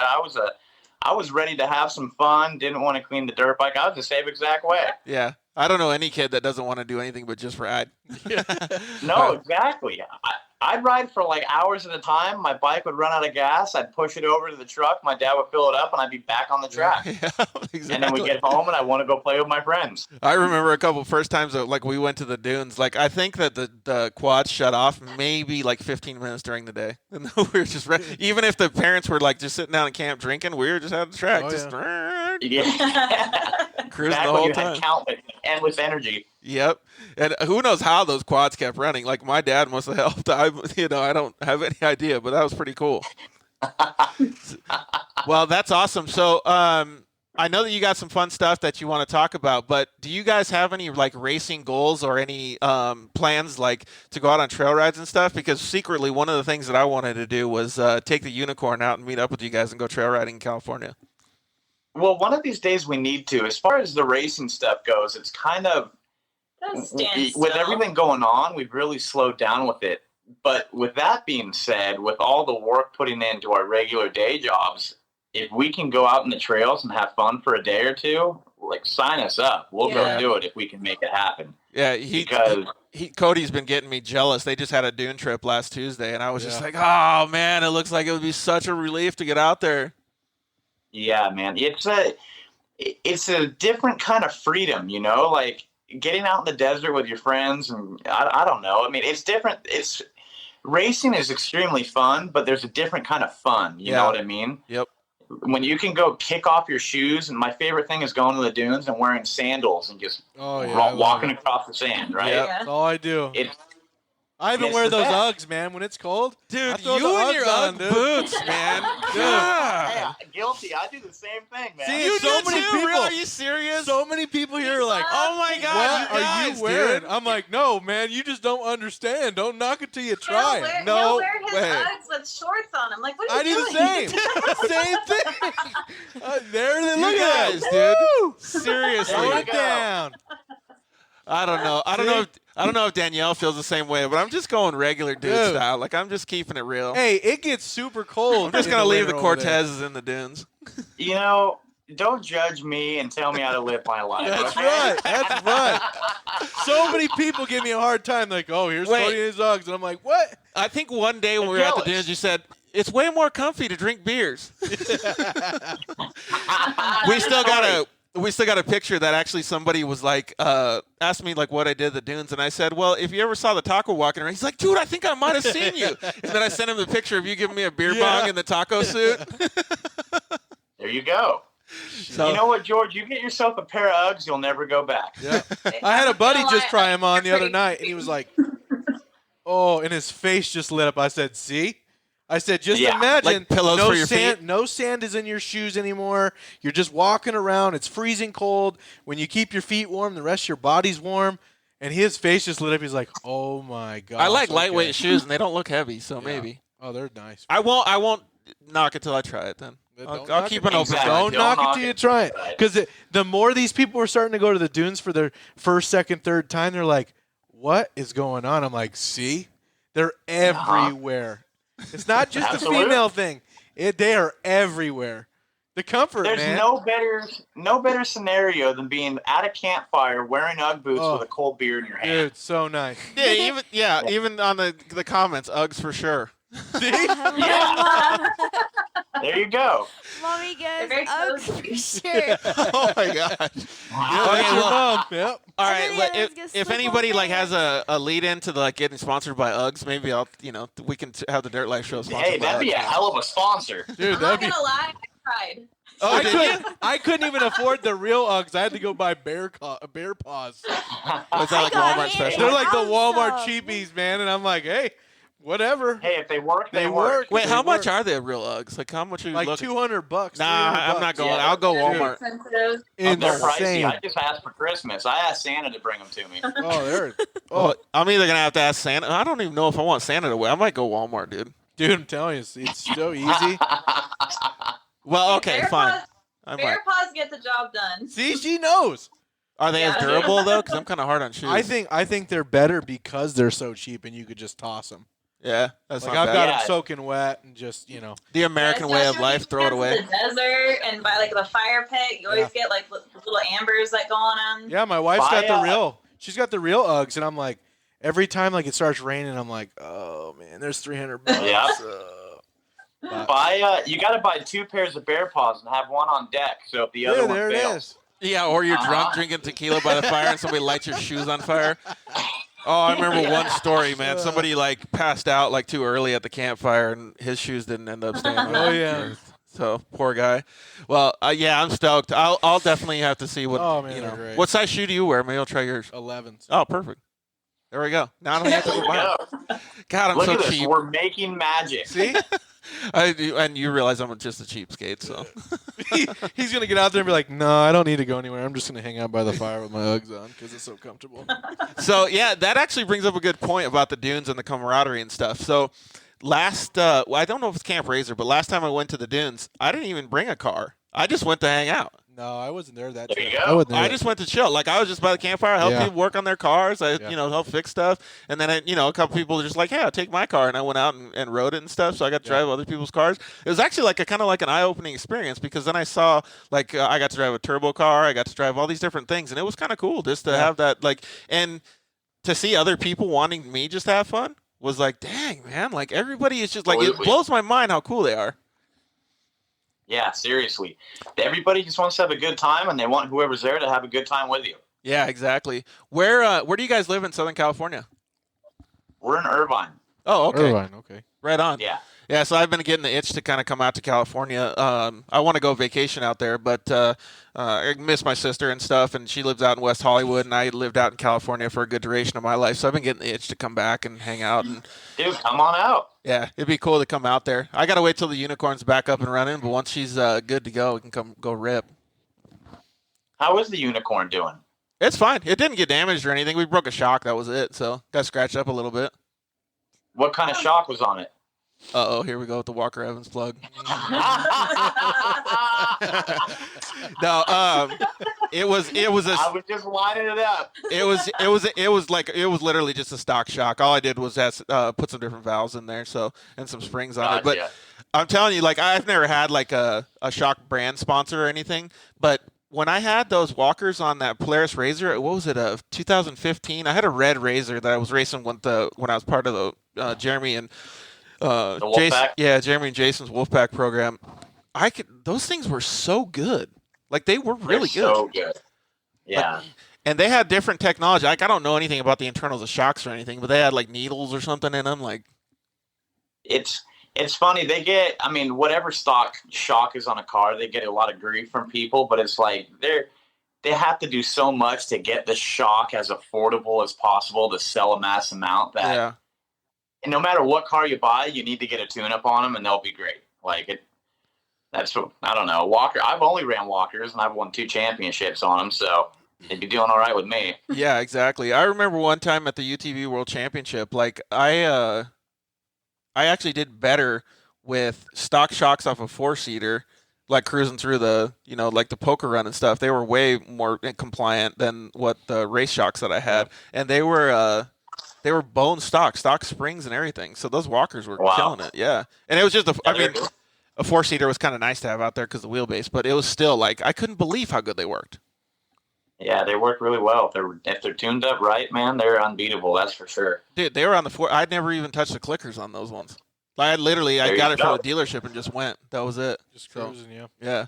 He still has stock shocks on his YXZ, so he's looking to get something done. Maybe we'll have one of our show sponsors, Shock Therapy, hook him up one of these days and have his shocks redone. Yeah, one of these days. I mean, I've gone 3 years now with them, and I love them, and they are where they are. I mean, you're not there to be in a couch. You want to have that feeling, but I'm getting to the point now. I'm like, man, it's starting to beat me up. Actually, this brings up a good question for me. Mike, went from going from dirt bikes and mountain bikes and stuff, like when I first got into side-by-sides, it was a little difficult for me to deal with and understand how I could use the gas pedal and the brake and stuff and the steering wheel to manage the way that the suspension worked. Because, dirt bikes, you're used to just holding on to the handlebars. Was it kind of the same for you? Sure. Yeah, man, it was a really weird transition. Cornering especially, I would imagine going from quads to a side-by-side is probably pretty similar, where, sometimes racing the side-by-side, you have to drift a corner for speed, where on a dirt bike, you're hooking for traction, So, yeah, I mean, there was a big transition with a lot of different things. I logged a lot of hours at K1 speed back in my youth. Yeah. I attribute my, we'll call it success. I'll attribute that to some K1 speed driving. I have probably thousands of dollars logged to that place. Oh, here we go. Best shocks in the business. Yeah. Who is that? Who said that? Caden. Oh, my man, Caden. Yeah, you guys share a lot of the same sponsors, right? Bringing them up. Yeah. We do have a lot of the same sponsors, yeah. And look at how far he's gone, man. Oh, he's doing that fantastic. Kid's a talented kid. Yeah. I don't know if you saw that show that we did we did a show with Caden Danbury. He's 11 years old, and he's a Polaris RZR driver, and he's a really good kid, too. He's got a lot of the same qualities as you. He does really well in school. He wants to grow his racing program. I love seeing it from you guys. Yeah, the youth is the future, man. I love seeing them doing well. Yeah, absolutely. Well, okay, let's get into some of the new ventures and stuff that you guys do. Danielle, you have you still doing the cake stuff? I kind of took a little break from it because the painting got super crazy for me. But can you get back into it? Because I'm looking for.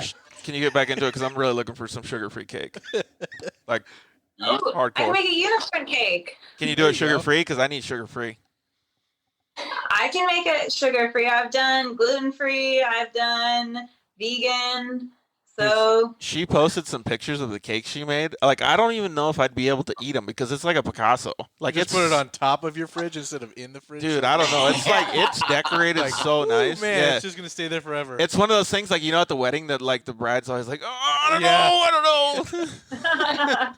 Yeah, if I've had one true obsession in my life since I was about 6 years old, it's cakes. And I've taught myself everything, but it's just literally from years of watching baking shows and YouTube videos, and I absolutely love it. Dude, spend some time in my.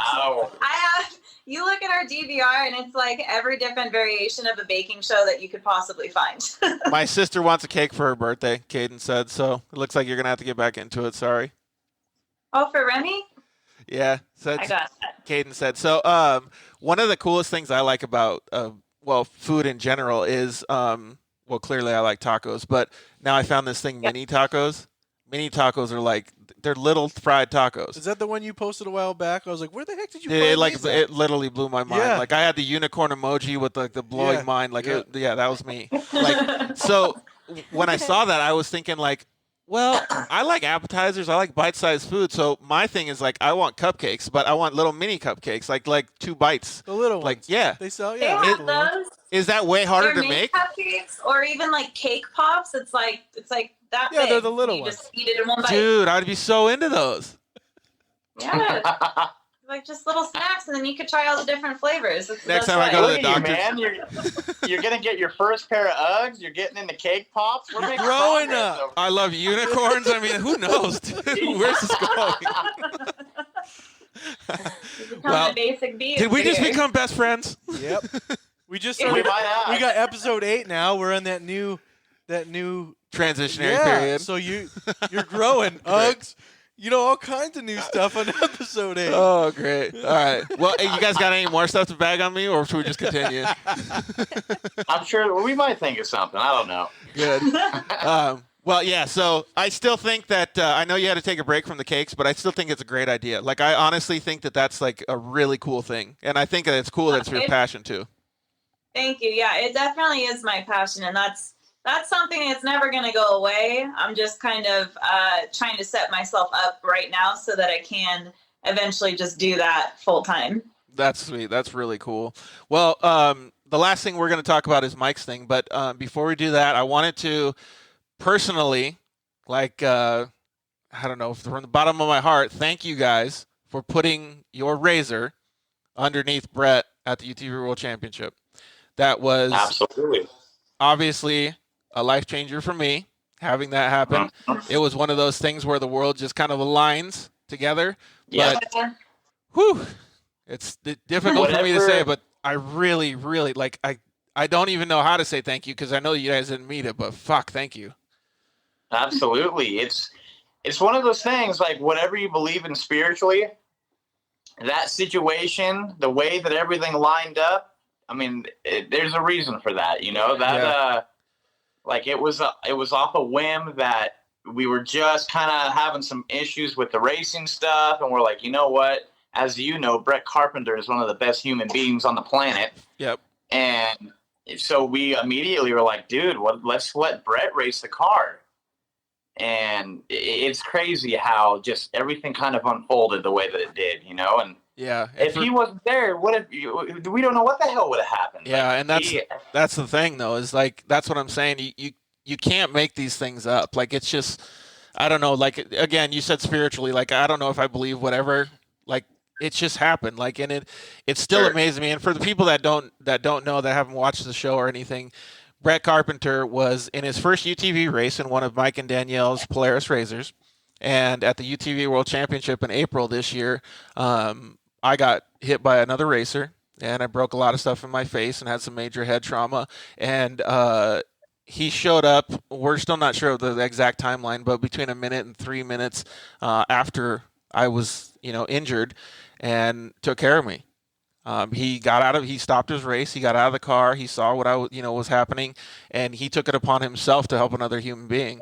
And dude, it's hard to talk about, but that's why I'm so adamant about talking about people that care and that really do have a good mental capacity to live their life. Yeah. Because it is so rare these days. There was 200 racers out there, and he's the only fucker that stopped. Yeah. And I know it's almost sickening. Yeah. I know that was kind of crazy to me too, and I heard that, but I don't know. It's weird, and it was thank God that he did, though, crazy man. way meant to be that he was there. And like I said, it just happened, and thank God for him. Props to him. He's like you said, one of the best human beings on the planet, and yeah, thank you guys for just making it happen for him too. I know that there was a lot of good intentions because you wanted to help him and you wanted to have him go race and have a great time and just do something that he'd never done before, just like what you guys are doing. And you guys wanted him to be on the other side of it. Yeah, and not to mention, it's that camaraderie thing coming right back to tenfold. And look, something good came out of it, my life. So when I crashed in 2016 in Laughlin, I was on the freaking ride of my life, man. And RJ, I had just passed RJ in the pits. Yep. And I'm pretty sure on time I was in first. If I wasn't in first, I was freaking right around there. Yeah. So RJ's right on my tail, right? And I wadded it really bad, hit my head, and didn't know where the hell I was. And again, he was the only one that stopped. And RJ Anderson is one of the most well-known people in off-road racing, period. Right. And he stopped to make sure I was okay. And he thought I was okay. I mean, I was a little delirious, didn't know where the hell I was, but I gave him like a nod or whatever, and he took off. But it again, like, where you we're lucky that these people exist, because what the hell happens if if he's not there, if Brett's not there, Or your if you weren't conscious, or if something was worse, then he didn't check on you. He waited to make sure that you were okay. Yeah, when you see the video that they had on TV, he literally came, like, I was on my side, and he came right up to the windshield, driver to drive, like he was in the car still. And the second he got wind that I was moving and I was okay, he left. Right, but he like did the you right said, thing. I could have been out. Yeah, he didn't know what he was rolling up on. No, exactly. The same thing with Brett. He had no idea what he was getting into, and life is mysterious, isn't it? It sure is. And I mean, we don't have to get into like your past or anything, but you had helped me a little bit. We did that. What do we call it? The unicorn challenge or whatever, where you're doing the liquid diet. I started that liquid diet thing with that he was doing, and I was like, you know what? I'm gonna see how many people I can get to do this. Michael's wanted to do it too. Oh, did you do it? Yeah. I was like, I'm just gonna do it, and I made tacos and I threw them in a blender and I put the salsa in there and I drank it, and it tasted exactly like a taco, but the way it tasted, like it wasn't that crunchy. Like this was like, oh man, I don't know about this, but it was so good. Oh yeah, it just was different for me. And then I got a whole bunch of people to do it, and for him not to having to do it alone at that time, it was a game changer for me. Like just seeing all the videos, and before we keep talking about this, Robert Blanton said this is the first time he's hearing Brett's story, so that's cool. Maybe we should get Brett on. Maybe we could take a break and get Brett on or something. But absolutely. Yeah, Robert Blanton's also a good man. Oh, he's fantastic, man. He protected our country, man. He gives us all the freedoms that we have over here, and he's still helping veterans and all that stuff. I want to have Robert on the show one of these days so we can share his story. So, he's a good dude. Rob, thanks for watching, buddy. And what's up, Heath? How are you? And so, yeah, like to have that support mechanism, it just goes like all the way back to that camaraderie stuff, like. It's like we're all with social media and we're all connected and stuff. It's like we're sitting at the campfire, but we're doing different shit, And true story. And there were some people that ate some fucked up shit, though, dude. What's his name? Bill Gates. He ate anchovies or something. What was it? I was like, "What are you doing?" I almost threw up, dude. And he drank. I think he almost ended up eating or drinking the whole fucking thing. And I was like, that's a game changer. Nope. And the one that you did too, I feel like you got to add some more broth or something to yours. Yours look thick. Dude, when I've had a lot of mouth surgeries over the years from my cleft lip, and there were times that I literally had a concrete mouth guard in to help keep bone in my upper jaw. So I was throwing in and out in the blender. I was throwing pizza in it, and it all tasted fantastic. Yeah, it's weird. It does. It tastes great. I couldn't. There was something about the texture wasn't what I was used to. That's what was weird. But I would try it, and I'm like, it's good. Sure. But it's just weird. Yeah. It's not the same. But like Michael attests to this, when you're forced to do it, it doesn't matter. Yeah. Exactly. When you're used to drinking milkshake, or what do you call it? A protein shake after protein shake. A little In-N-Out burger soup never tasted better. Yeah. When he did that, I was shocked. When I did your challenge, where I think I really fucked up, pardon my French, is by dumping the shake in there. That mixing the chocolate shake with the burger and fries, man, and I squirted ketchup in it too. That was a situation. It made it like a gnarly thick consistency. He's like, should I add water in it? I was like, you're too far gone. Yeah, it's already late. When I saw it, I was laughing. I mean, I laughed at most of these ones, and I was laughing so hard. I was like, God, I'm gonna have a great day later. It's gonna be awesome. So it's perfect to see all that stuff. And then one of them that actually did it was Eccles family. They did donuts with like ice cream and stuff. Yeah. Like, did you ever do that?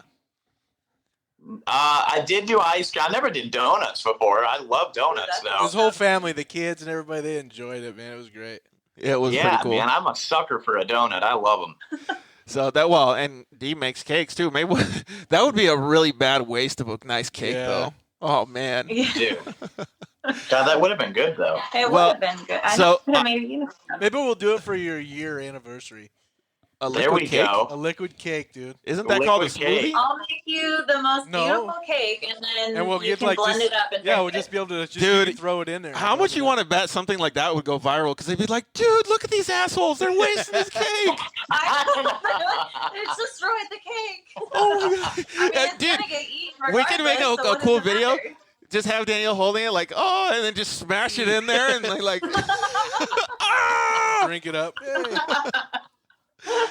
Oh, no, we come up with some really good ideas in this Well, in this it's show. basically like birthday cake. That's Same. true. Oh, yeah, you get your face smashed in it. Yeah. Great. Now I one like of us is that. gonna, Mike or I is gonna get our Yeah. space smashing cake. Well, these all sound like awesome ideas. I really do appreciate you guys going through all that stuff in my injury, though. But the show's not about me; it's about you guys. So, one thing that we both grew up doing, Mike, was motocross, obviously, and good or bad, getting hurt, indifferent, we still like watching Supercross. We still like watching the races. We just watched Red Bull Straight Rhythm this weekend. That was fantastic. Yep. But you got some pretty cool stuff coming up. Tell us a little bit about your new venture. So, in a nutshell, I invented the first colored light. I guess you call it a light filter. Not myself, my business partner Tim and I. And in the last year, we're coming up on a year. We closed a deal with Feld Entertainment, who owns Supercross. Well, when you say light And- filter, I have my iPhone here, and it's something that just attaches to your iPhone? It just, it goes right over the flash on your iPhone and changes the color of the flash. Okay, so you can So- just like clip it on or something, and then it changes. You can have It's like- whatever it's color an you want? adhesive. Yeah, you can do it. It's an adhesive, so you can just peel it off and then stick a new one on. Whoa, that's a bright Yeah. one. Is that a That's a red or red one. orange color? That's Red. Wow, that's sweet. Yeah, so it it goes back to that camaraderie where I literally could not have done this and met the people that I've met without racing. Because I'm gonna go. Yeah, if you want, I'll go into the full details. Yeah, let's hear it, man. I want to hear all about it, and I also want you to tell the name of the company too. It's called Illumicraze. Yeah, it's Illumicraze. It's Illumicraze light filters. We're on Instagram, Facebook, kind of. My whole platform with racing has always been Instagram, so that's where all my networking knowledge is. I'm still But the we have a biggest fan of website. Instagram. What's that? I'm still the biggest fan of Instagram too. Yeah, I love it, man.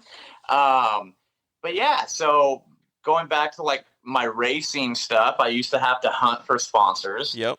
And I'd use that kind of experience to take toward, hunting down the head guy at Feld Entertainment. And I went full Instagram stalking on him and went to see who he was following, this and that. And scrolling, he happened to be following one of my good friends, Reed Nordine from Walker Evans. Yep. And I asked Reed, what are the odds I can get so-and-so's contact info from Feld? And he replied with basically a shared contact of every contact piece that he has and said, you did not get this from me. That's the way most of those good contacts work. Yep. So this is the first time I've actually told that story. So it, again, I didn't hear who without you got it racing- from. I don't know who it was. Yeah, no one, right? Without racing, I would have never had the contact of Reed, and then Reed wouldn't have been there to get me in contact with Feld. Yep. And it's crazy how everything unfolded. And, it took a few months of going back and forth, negotiations, this and that, but we came to terms. And the girl we're dealing with at Feld named Kat, she's every bit as into this as we are. And that makes it that much better because they're literally going to be the first stadium to have a group light show with different colors. So that's all because of a cell phone. That's so cool. And I'm sure that your background or your story was intriguing to them as well because they clearly see that you're in that same customer market. And so what Illumicraze is basically it's a light filter or, like he said, an application that you can put on your phone and you can change the way that the colors look. And he's obviously into motocross and supercross and stuff. And Feld Entertainment runs supercross. and they run the Monster Energy Cup, and they run all these different races, and he was able to get into the system enough to be able to work out a deal with them to do some cool stuff. And what's that cool stuff? What? I'm sorry, you broke up on the last part. What was the question? It was the cool stuff that you're going to release this weekend. What's the event? Yeah, with the event is the Monster Cup, and what they're doing is they got 15,000 red and 15,000 blue, and basically before opening ceremonies, we have a commercial spot on the big screen. Basically, it's a tutorial on how to apply it to your phone. And then lights are going down, cell phone lights are going up, and they're going to have a full, like, American-themed light show. And I believe they're doing a U.S. Air Force flyover during the red and blue Illumicraze show. Yeah. God, that is going to be so cool, man. Crazy. Like, I can't wait to see that. I would love to be there live to see that. Yeah, man. It's we've done some tests and gone to different places, but this will be by far the biggest atmosphere that we'll be able to see this in. So, I mean, honestly, it'll probably bring tears in my eyes. This has been a work in progress for Over 2 years. Yeah, about 2 years. We're coming up on 2 years. So, well, kudos to you for being so goal oriented and not getting up and being persistent on it. But like that type of atmosphere, putting like his idea or the culmination of ideas to get this done, like that's the perfect platform. Yeah, that's gonna be so cool. Like all of this, like it's gonna be so cool to see that, and the fans don't even know what's gonna hit them. No, that's really cool. It's we got the idea. I got in a really bad depression, having panic attacks a couple years ago, and all my buddies and all my family were watching the Super Bowl, and I'm at home alone, just enjoying a beer. And Justin Timberlake came on during the halftime show, and everybody threw their cell phone lights up. And I'm thinking, like, why the hell aren't there any colored cell phone lights? That's weird. And then a week later was Supercross in San Diego. Lights go down, cell phone lights come up, and there's not a colored light. Yeah.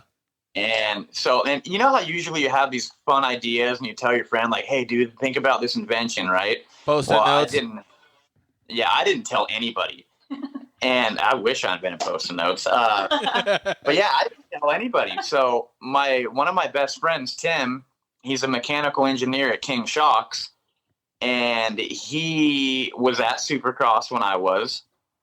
And I called him the next day and I go, hey, dude, I got a question. Did you notice how all those people, I think I said dummies, whatever I said, put up their cell phone lights during open ceremonies? And he's like, yeah, I was one of them. And I go, perfect. Well, here's my idea. And within 30 seconds, he had an idea, of what we could use and what we can do. And a week later, we had basically an application on our phone changing colors, and it was blowing our minds. That is so cool. I love hearing stories like that. Like, it gets me excited to like do new cool shit. Yeah. It's crazy. I mean, what's like everybody's fantasy is like you're winning the lottery or you invent something and you never have to work again, right? Well, I mean, that's a great fantasy, but obviously this is freaking crazy work that I'm doing, but it's really cool to, have an idea and have the resources to make that idea come to life. And, I don't know, man, it's mind blowing. I'm so grateful. Like, it's crazy. And the work that your dad's been putting in for all these years has shown you how much work you need to put in. Honestly, man, like I've learned a lot, and I lose more sleep now than I've ever lost in my life. Like in a way, it's a blessing that I went through the depression and the anxiety years ago and conquered that, because if that would have happened, like if that never happened and I was going down this path now, there's no way I'd be able to handle it. Yeah, exactly. And again, it comes back to timing, like the way that the certain things unfold. It's pretty wild. Yeah, I'm fortunate to be in the position I'm in. That's for sure. But like you had all that upbringing, and everything just kind of culminates into one specific thing. I got a kind of example like that too, and for a long time, I've obviously had to walk with bad gait and with leg braces and stuff like that. And the the way that the medical industry works and all these different things, and it culminates into something where I was like, I got to figure out how to fix this. Like, I need people to be able to have leg braces. I need people to be able to walk better with leg braces. I want to do all this stuff for me, but it's not good enough for just me. I want to do it for everybody else. And so, probably in the early 2020, I'll be able to have my prototypes done, and we're going to be able to help a lot of people once these things get launched. No way. Oh, that's awesome. That is incredible. All mil spec materials, cheap. Like, these leg braces that I have on are $5,000 a piece. So $10,000 to get leg braces. Most people can't afford them. Most people can't get them with insurance. They discontinue them through Medicare and all these different things. And so it's really fucked up. But there's a need in the market, kind of like what you saw with your business. And man, I can't wait to help people. I think it's going to be fantastic. So what my goal is to go around the country selling these things, not door to door like a window salesman, but going and have meetings to sell these things to different providers' offices and big companies and things like that can sustain the medical portion of it. But along the lines, I want to also talk to people. I want to have a podcast that we can talk to people, and I want to go out and and legitimately take a side by side and go riding with people. I think it'd be fantastic to do all this stuff. And it's the reason I'm telling that story is because it's very like-minded. Mike thinks along those same lines, and I think it's great. It's awesome. No, being able to help people, in my opinion, there's nothing better than that. You know, it's obviously great to get a career, invent something, and make money. But when you can help change people's lives in the process, that's the top. Like, there's nothing that can beat that. Yeah, and I think it'll feel good. I think it'll feel really good too. And it's been just like you, a couple years in the making. This is going to be 5 years in the making for me. And it's a very, very gnarly process to go through all the tooling and stuff. But going back to what you said with helping people, like we just talked about Robert Blandon, he's made a career out of helping people as well, and he's doing a fantastic thing for everybody. And as much as you may not think that you're helping people with these colored lights, they can express their feelings. They can show their own individuality. They can be more of their own person instead of being stuck to just a white light. So it does mentally help people that you're showing them that they can be their own person. It's just helping people express their personality, right? Yeah, exactly. And you'd be surprised. Like you say, you went to the depression and all those things. You're clearly a strong person and you overcame that stuff. But you never know what's going to happen when somebody turns on that green light, that blue light. That's something that makes them happy. True story. So I think it's really cool to see those things. And kudos to you for being a badass and coming up with this thing and sticking to it. You and Danielle both have some serious work ethics, man. So props. Well, Dakota, thank you very much. You got any questions for them? None? Do you like cake? Yeah. Me too. Girl. So who doesn't like cake? Well, I know a couple people that don't, but I don't think they're human. Definitely not. So I'll definitely hit you up for some Dirt Life cake. We can make a nice black cake. Those little cake cake pops that you're talking about, black with the TDL on them or something. That'd be really cool. Yeah. I'm going to make a deal with you, too. If I get successful enough, which that's the goal, I will buy you a personalized pair of Uggs with the Dirt Life on them. Oh, sweet. So what do we have do to it like an Illumicraze Dirt Life. I'd wear them right now. You don't have to I'll wear them right now. I got it. All right, deal made. Let's pretend like we're shaking hands right now. Yeah. There you go. Sweet, man. Where you Okay. at? There you go. Perfect. That sounds like a deal made. Okay, cool. Well, thank you guys very much for being on. Is there anything else that you guys want to talk about? You want to tell Dakota anything, Danielle? I think mostly just keep consistent and don't give up. And if someone tells you no, just look at it as a roadblock and find another way to get to your goals. Because ultimately, you're going to care the most about your goals, and just don't lose sight of them. Mm-hmm. And you have some pretty lofty goals, man. So keep focused on it. Eat that elephant one bite at a time, girl. Yep. Well, thank you guys very much. You got anything else, Mike? Basically following up what Danielle said. Dream big and aim for the sky. Nothing is impossible if your heart is set on it. All right. Well, and I only have one question left for you guys then, and this is how we usually try to end the show is where do you guys want to be? Where do you guys want to be remembered by? Wow, that's a good question. What do I want to be remembered by? I think about I think about this on a daily basis. Like if you're on your deathbed, clearly you don't give a shit about racing. You care about your family, your parents, and all that stuff. But genuinely, what do you want to be remembered by? We've had all kinds of people say, I want to be remembered as a champion. I want to be remembered as a good person. I honestly, me personally, I want to be remembered as somebody that anybody can go talk to. Yeah. Being vocal about my situation with depression and panic attacks and anxiety, it saved my life because I was able to talk to people and tell them how I was feeling. So if I can be that guy to help somebody who's dealing with the same stuff, if it's one person, if it's a million people, I would love to be remembered as a guy that you could come talk to when you were in need. Yep.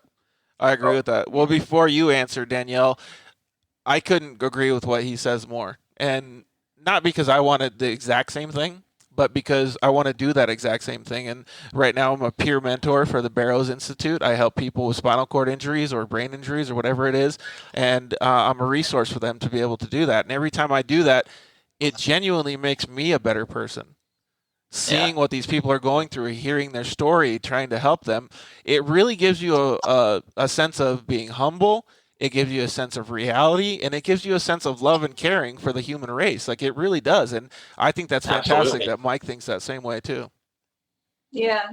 I definitely think that I want to be remembered as along the same lines, but like, you know, a kind soul. And again, just somebody who people feel comfortable with going to or being around, or, you know, I just want everyone, and it sounds like super cliche, but I want everyone to be happy. And I just like, I don't know, that's kind of my mentality. When I walk into a room, if I see someone sitting alone, sad in a corner, like I want to be remembered as the person where I'm going to go sit next to them and make them have a good time. And I think that's kind of the same thing that I'm striving to be, is just helping people. And, you know, I've been helping out a lot with dog rescues lately and helping animals and things like that. And just, you know, being somebody who is remembered for being a good person, you know, all around. That makes a lot of sense, because there's like having those good souls and those good qualities. Like what she's saying is like, she can sense a hurt soul in the room kind of thing. You know what I mean? Like,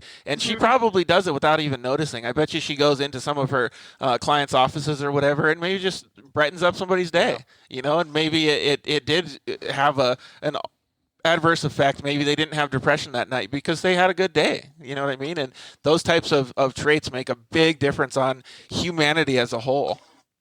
Absolutely, yeah. And I think we should, you know, tell Dakota too that humility and being humble and being a good person in your racing is almost more important than winning. Like, you don't know how many friends that you'll have in 10 years from now being a professional rider that'll be like, oh, I love her so much. She was such a good person her whole life. Yeah. She wasn't a jerk racer. Like, she has such a good heart.